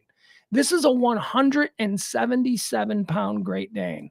And this is how this dog handles a dude just walking into the house. Just a dude, just remember, old lady, blind little girl. That's who this dog is supposed to be protecting. Watch this dog. All right, so this dude walks in. I don't know if you can see it. So see that he comes in through a sliding glass door, right? See this? Now let's watch. He greets the. All right, now look. Now here comes the dog. Right now, this dude should be like, oh, fudge. This isn't a lab, right? This isn't a golden retriever. This is a Great Dane. Family dog. A 122-pound Great Dane mix named Dubai. There's just one problem here. Okay, so this is the guy just walks into the house, and this is how the Great Dane. Look, I know people love their Great Danes, and I know that they're big dogs, but they are useless. All they do is eat you out of house and home, and then won't protect you. This home belongs to someone else. In fact, Mom, along with her son who is blind, is in the other room, just around the corner, with not a clue as to the danger that awaits them. He's petting the dog. The dog is like, what's he got, like bacon bits in his pocket? Because I swear to God, the only way that I think you would be able to murder me in the middle of the night is if you showed up with like a bucket of fried chicken. If you showed up with a bucket of fried chicken, my dog would be like, no, I'm going to eat the chicken. You go do whatever you got to do to that guy. He doesn't walk me enough anyway. Continues to pet this very, very large dog, hoping to gain his trust. He does. It seems to be working. As Pooch and Prowler continue to bond, though, Mom hears a noise and gets up to investigate. And then comes face to face with the intruder. Mom. Okay, so now Mom is like, there's somebody in the house. And it's only then that the dog is like, oh, I should probably, this is me, right, Mom? I should get on. Prowler continue to bond, though. Watch how the dog reacts. Mom hears a noise and gets up to investigate. And then comes face to face with the intruder. There's Mom. Mom lets out a piercing scream. Involved. And immediately, Dubai shifts into protection mode. He bites the man in the rear end. Biting his ass. And then goes for his head. Yeah, get him. Get him, doing Dubai. Everything he can to save his master. Get him, Dubai. The intruder, fearing for his life, takes off. All right. Mom locks the door and quickly calls the police. Oh, and now look at Dubai. Now Dubai's all barking like, yeah, don't come back. That dude walked right into that house. That dude walked right into the house, and the dog was like, what's up, man? You here to see somebody? The dog was like a receptionist. I don't want my dog to be a receptionist. I want my dog to be a Mossad agent, a for-hire, like he did 20 years with the Israeli Special Forces, and now he's being paid handsomely to stand in front of my house. That's how I want my dog to act. Not like that. That was some bullshit. Okay, so here's a story that's kind of interesting, and the headlines around the world are just enjoying the heck out of this. Titanic panic. That's right. Look at that. Look at that. How great is that? Titanic panic. So this is a weird story, and it's just kind of breaking now in the last couple of hours. So you can take a tour of the Titanic wreckage. Like you can get in a submarine, like a tourist submarine, and you can go down there and you can tour it. And it's probably super expensive, and it's not something a lot of people can do, but it's something that happens. One of those tourist submarines are missing. So somebody went, let's go look at the Titanic. So they got in a tourist submarine, and they went, and now they can't find the tourist submarine. Holy shit. Well, yeah. I hope nobody in that tourist submarine was mocking the people of the Titanic. Oh, sucks for them. Ha, ha, ha. Yeah, this is weird. And it's a news story. It was just posted about an hour before we went on the air. So I haven't seen a whole lot about it, but here's what I got. I just think that's crazy. Here's what I got on it. It's Titanic panic, race to find Titanic tourist sub with Brit billionaire on board that vanished with just 96 hours of air. Oh, so now they do know more. They know more. Excuse me. A submarine used to take tourists to see the wreckage of the Titanic has vanished with 5 people on board, including a Brit billionaire. Billionaire toys, billionaire vacations. What we can do. You're going to do these. You're a billionaire and you want to do these fun, crazy things that only billionaires can do. Good on you. Again, by the way, this is also coming from a British magazine that I cannot scroll through because for some reason there's something going on with the British sites. He's another. So the dude that's missing on this Titanic submarine, he already been to space. He was he was a billionaire who bought a seat on Blue Origin. You know, Bezos's thing. Yes, I don't know who this guy is, but whatever. Here's another gross story that's coming out of Germany. This story was I didn't see a whole lot on this either. I think this is this new or is this, I should probably be prepped up better. But these are the stories at the end of the run. Then at the end of the day, we're basically 8 minutes over our 2:00 deadline. That's fine. We're not in any hurry. It's Monday. But these are the stories that I didn't really read quite as much. They're at the bottom. I'm like, that's interesting. I might be able to riff on that. All right, here you go. An American man promised okay, so here's the deal. Here's the deal on this story. Here's what I do know. 2 Americans from Naperville, Illinois, couple of two pretty young little college-age girls, 20. Ava Lou, 21, a University of Illinois graduate from Naperville, and her friend, who's her friend?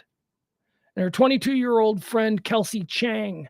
Kelsey Chang and Ava Lou, 2 really cute little 20-something girls, just graduated from college. Where you want to go, sis, on our we graduated college vacation?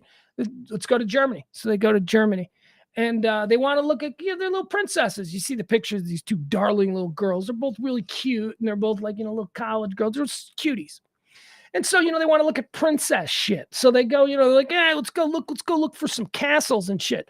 So they go to this place in Germany. And they're like, hey, it's a castle. And there's like, it's a pretty great castle. It's like this, it's one of them cool German castles that you see in like Princess Bride and stuff like that. And so they run into another guy, an American, of course. They run into another American dude. And he's like, hey, I can take you to a really cool place where you can see the castle better. And they're like, oh, he's cute. Let's follow him. So, they followed him and he threw them off the cliff. These 2, this is why I'm glad I don't have daughters. This is why I don't have and this is why, 2 girls traveling alone in Europe. Who's their dad? Like you and Ava are going, Kelsey, you and Ava, 2 really cute little 5 foot tall little spinner girls. You seriously, you guys are just going off. I'm your dad. I'm supposed to be cool. You want to take a boyfriend? I would feel better if you took a boyfriend. Honestly, take your boyfriends. I want you in Europe with your boyfriends. I don't want you. What a terrible, terrible story. What an unbelievable. These 2 little girls were thrown off a cliff. Here's the story. The graduates went on a hike near one of Germany's most popular tourist sites, Neuschwanstein. Neuschwanstein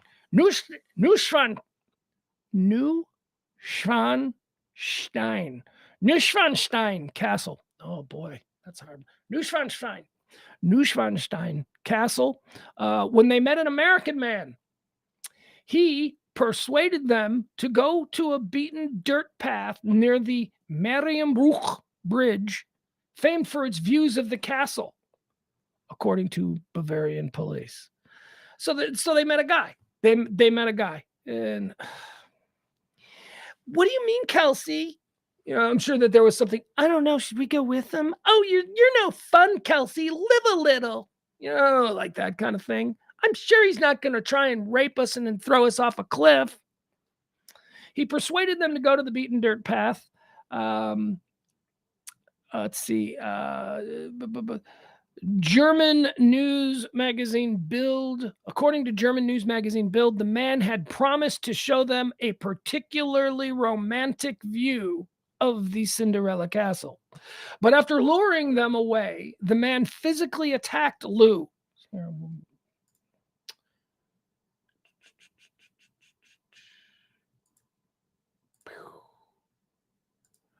All right. But after luring them away, the man physically attacked Lou, state police said. The police force said that it believes the alleged attacker made an attempted sexual offense on Lou before pushing her down a 164-foot slope. Chang tried to intervene, only for the man to choke her and then push her down a steep slope in the direction of, I don't know, a gorge. She shoved her into a gorge. She came to rest next to her friend, police said. Both women were recovered by mountain rescuers. Liu was flown to a hospital with serious injuries and later died. Chang was taken to a hospital and discharged on June the 17th after suffering cuts and bruises. She suffered only minor injuries after tree branches broke her fall. The man has not been formally identified, but authorities, through local media reports, say that he was from Lincoln Park, Michigan, and had traveled to Germany earlier this month. He had been staying at a guest house in Oberstdorf. I don't know what that's to mean, nothing to me. After the crime, he fled the scene on foot, but was arrested, with witness footage showing him being led away by officers. Police are investigating charges of murder, attempted murder, and a sexual offense. It is unclear whether German authorities have been in contact with their American counterparts. All right, let me see if we can maybe get this up. Alive and kicking. All right. We'll show you these little girls. All right, so there he is. There's D-Bag being led away. You see him there. And you see the pretty little castle that they were looking at. It is pretty. It is. It's like a cool-ass Cinderella castle. Nope, that's not them. There they are. Here's our girls. Okay. Who died?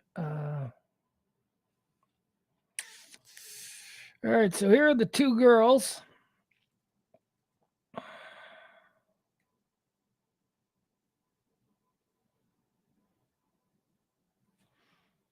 Okay, so the girl on the left is Ava Liu. She's the one that died. She was the one that he attacked first, okay? And then he threw her off the cliff. So that's the girl on the left, Ava Liu. Look at her, she's wearing her little University of Illinois graduation outfit. Ava Liu from Naperville, Illinois, thrown off the cliff. Her friend, Kelsey, over here on the right, that's Kelsey. Kelsey tried to defend her and in the process was also thrown off the cliff. However, Ava died from falling off the cliff, and it seems miraculously that Kelsey did not, so or did not suffer that. She tree branches. They're saying tree branches saved her. What a fuck, man! I'm telling you. Girl dads have it bad, man. We were talking about that this weekend. Girl dads have it bad. God love you, man. I mean, I've got a lot of friends who've got daughters, and I'm not kidding. A couple of my friends have gorgeous daughters, and it's like, oh my God, dude. What is wrong? I mean, I had a friend once who wanted his daughter to he wanted his daughter to be as ugly and as big and giant. He's a big giant guy, and he's like, I'm just hoping that I can have boys and girls who both take after me. I'm like, why would you want a girl to have your giant head? He's like, I just don't want that. I just don't want to deal with having an attractive daughter. I don't want to have to fight that. But I'm like, yeah, that makes sense. You could be happy as ugly, you know what I mean? But like when a dad sees his daughter, like at some point a dad's got to look. I know daughter's always daddy's little princess and all that stuff. I get that, but at some point a dad's got to look at his daughter and go, well, "Okay, geez, this is God, this is going to be an endless." I'm glad I don't have that. I got a boy. What's that stupid expression? It's a funny expression. I think James Parker said it this weekend. I think it was James Parker who said with a son, when you have a son, you only have to worry about one dick. But when you have a daughter, you have to worry about all the dicks in the world. That's true. That is kind of true. It's terrible, but it is true. All right, there's a new MDMA study that is out. This is kind of interesting. This MDMA study had one very, very interesting result. And oh, for crying out loud. I don't like computers. I don't like them. I look, I know that I'm dependent on them. I know that like we need them, but I just can we go back? I would be fine going back to 1984. Let's go back to 1980. Casio, Texas Instrument stuff. I hate that I'm so dependent on computers. All right, so there was an MDMA test or an MDMA study, ecstasy, Molly, right? That's the street names. So they're doing all of these tests on hallucinogens and MDMA, and they're finally doing all these tests with legal parameters. Because forever it was, you're not even allowed to know what that is. That was the law. What? You're trying to figure out what that is? You can't know what that is. You must go to jail now for 20 years. So that's, that was always the attitude. But now we're able to have these, more adult, responsible conversations about these things that exist in the world. And there's an awful lot of testing, an awful lot of studying now going on with drugs that were, formerly considered illicit and, useless and all. I mean, that's what illicit means. There's no value to it at all. And me, I always talk about how, we are just at the front door of understanding what our mental capabilities are, what our brains are all about, how we work, how memories and dreams, all these things. We don't know anything about it.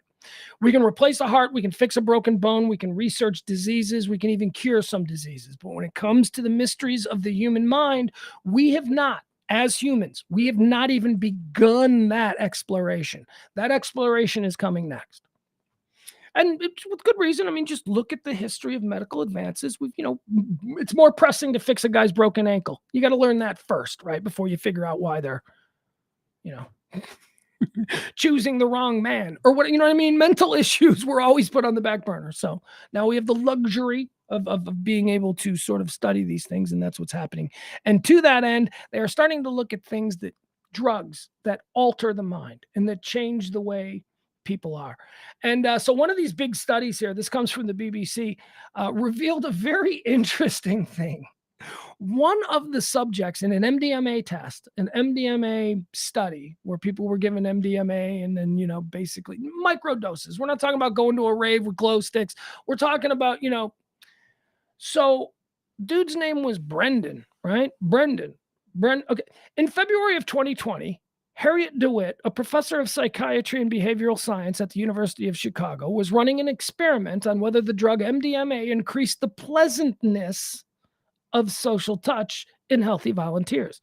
The day was proceeding like any other Tuesday when Mike Bremer, DeWitt's research assistant, appeared at her office door with a concerned look on his face. The latest participant in the double-blind trial, a man named Brendan, had filled out a standard questionnaire.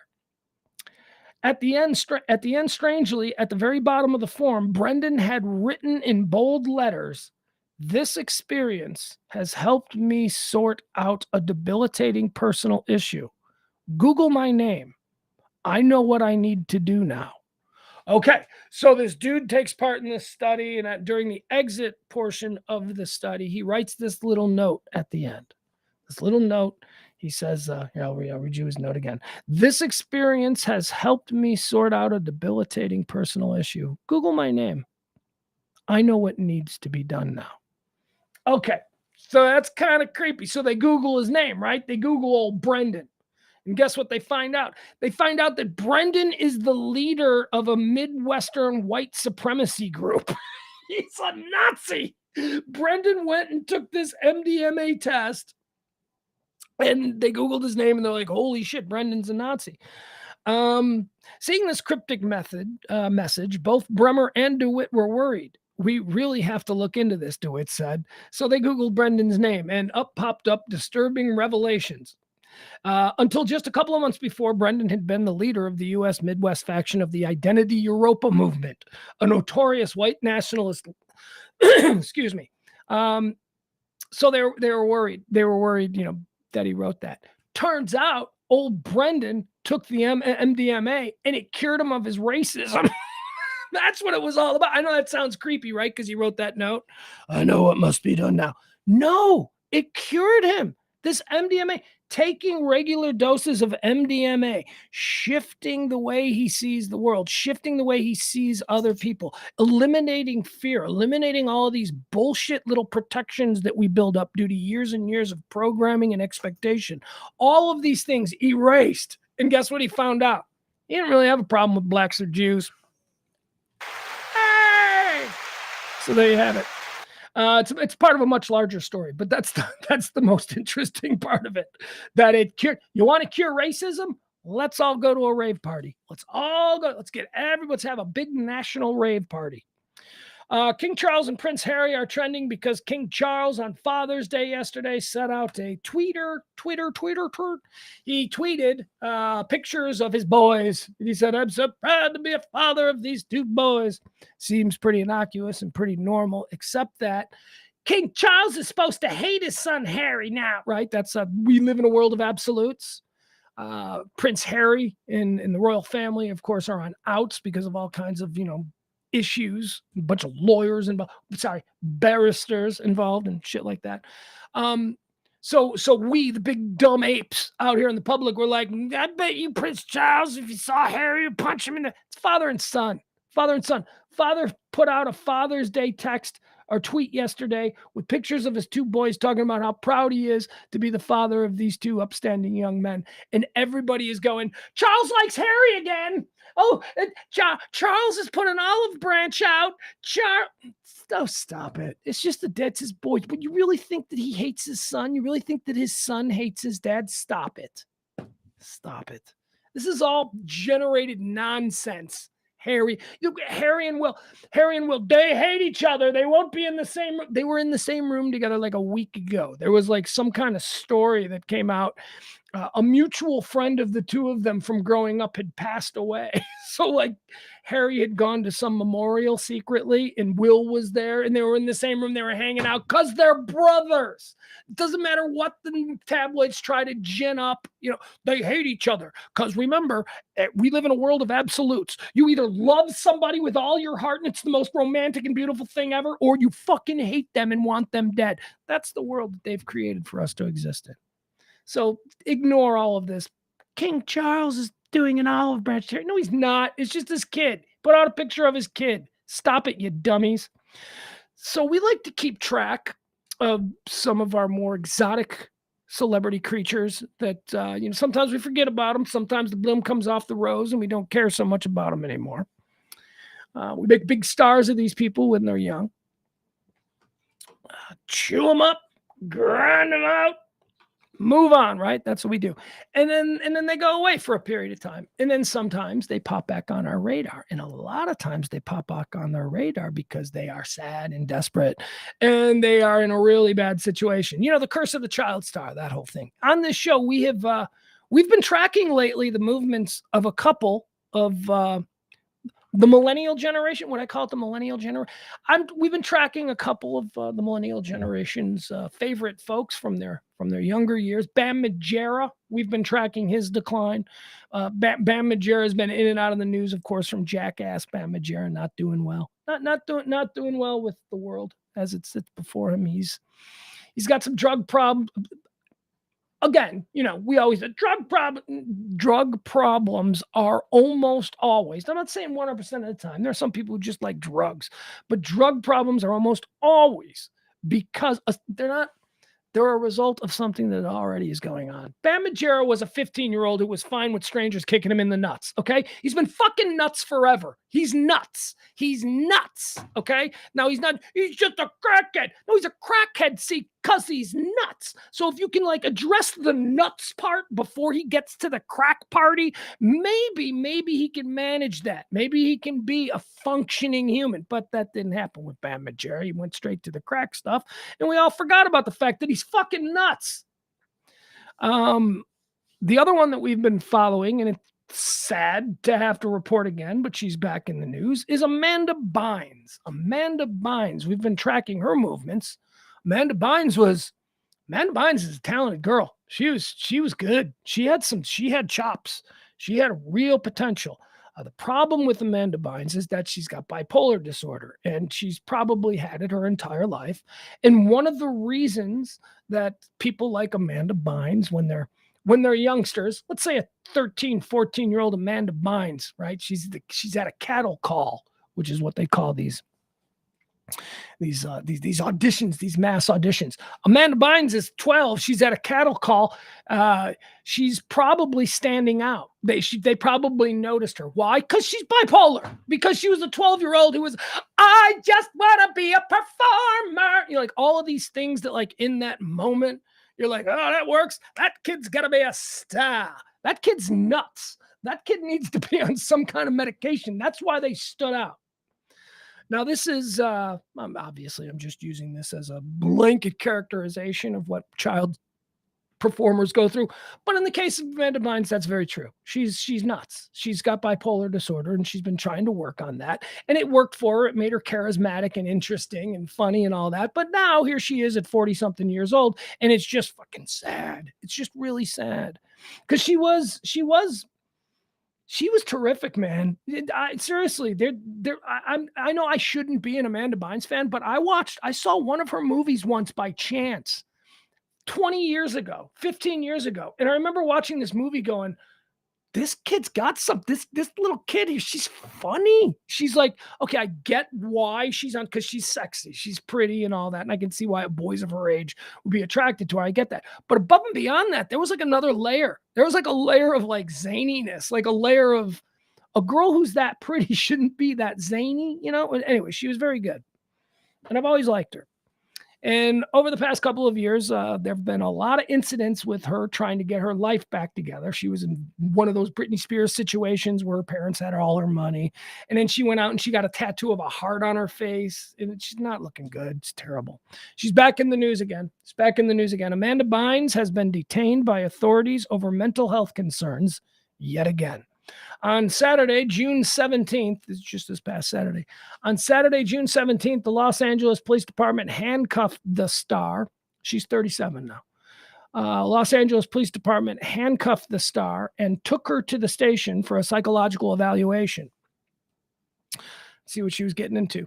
The source told the news outlet that they received a call from a distressed woman before picking up the Nickelodeon alum that morning. The She's the Man actress was seen by medical professionals to assess her condition.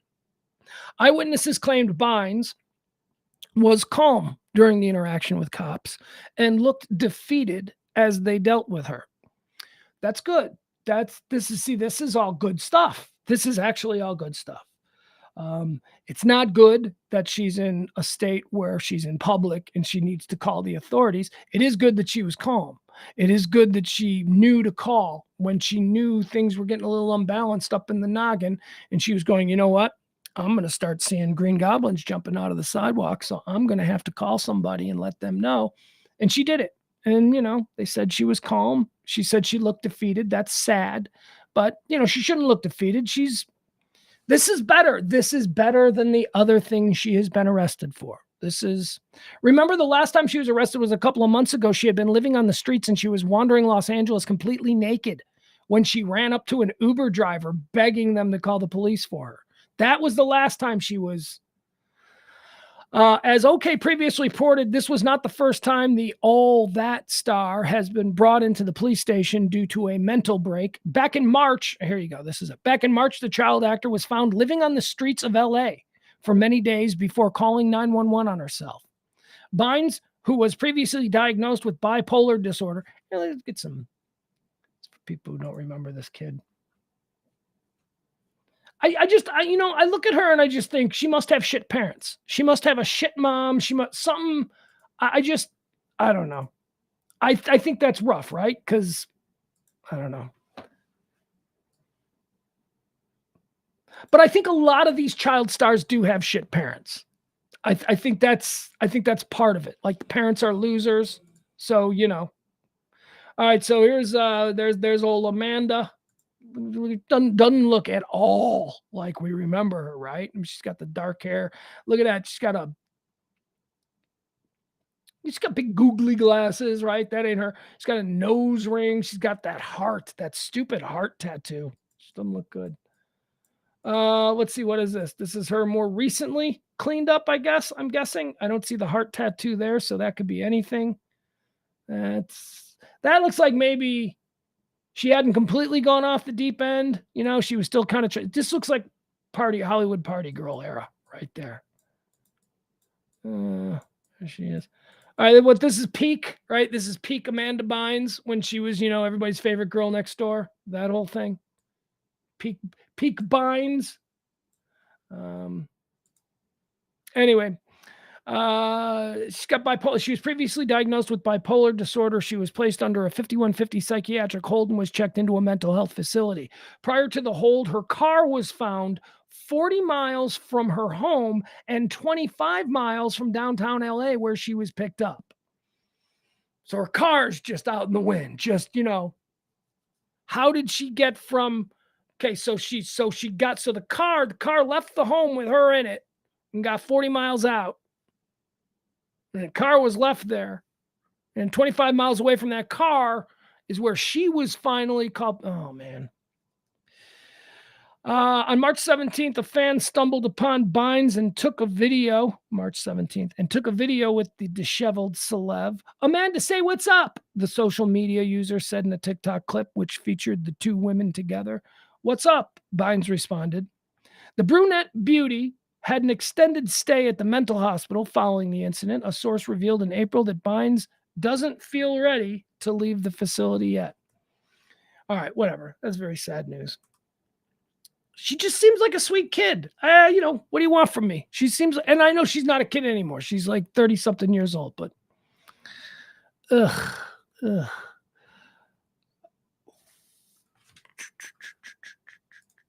Boom, boom, boom. All right, guys, that's it. I am out of stuff. That I had prepared for you, but we went 2 hours, 30 minutes. We went 2 hours, 30 minutes. That's pretty good. Let me see if there's anything else here. Anything happening since we signed on?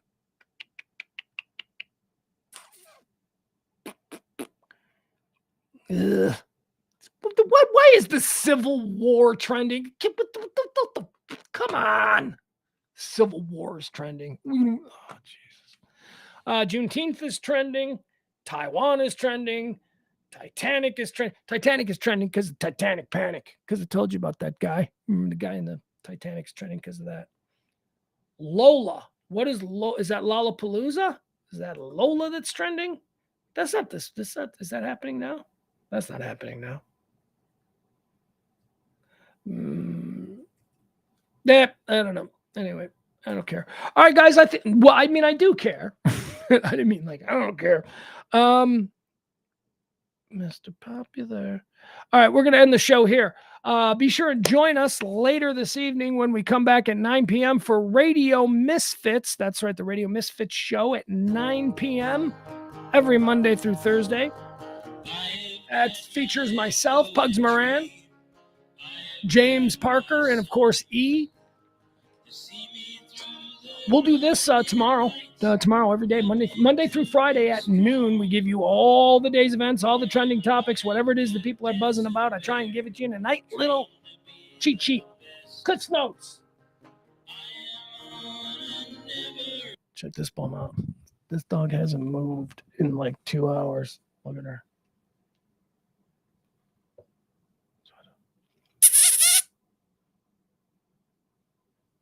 There's the tail. The tail tells everything. She can't control her tail. Like she'll try and ignore you. Like she's like, yeah, I don't want to come to you. I don't want to come. Like you call her, you're like, come here, bro. You call her, and like she won't. She totally ignore you. Like she can't hear you, but she can't control her tail. Her tail gives her away. Hey, girl. See, there it goes. There it goes. All right, you want to go for a walk? Want to go outside?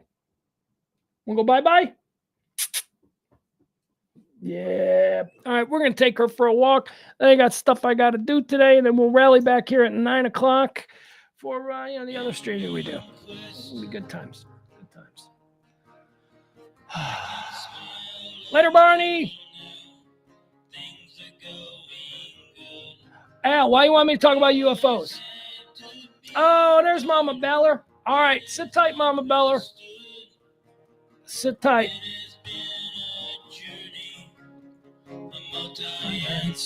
Test. Thank you to our friends at Sacred Oils, 13740 Midway Road in Farmers Branch. CBDs, GEDs, RPGs, all of that stuff. Pugs 20. You get all that stuff there. Your deltas, your omegas, your epsilon. What am I doing here? 13740 Farmers, 13740 Midway Road in Farmers Branch. That's Sacred Oils. Check them out. Pugs 20, 20% off.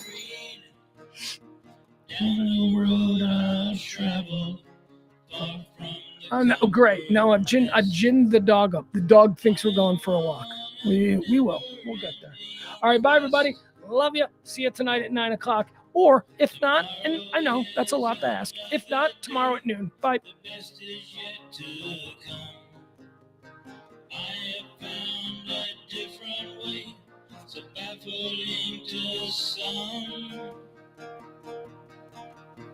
I can smile a little now. Things are going good. I always had to be on guard. That is understood. Down the road I'll travel, far from the comfort nest. I am on a never-ending quest.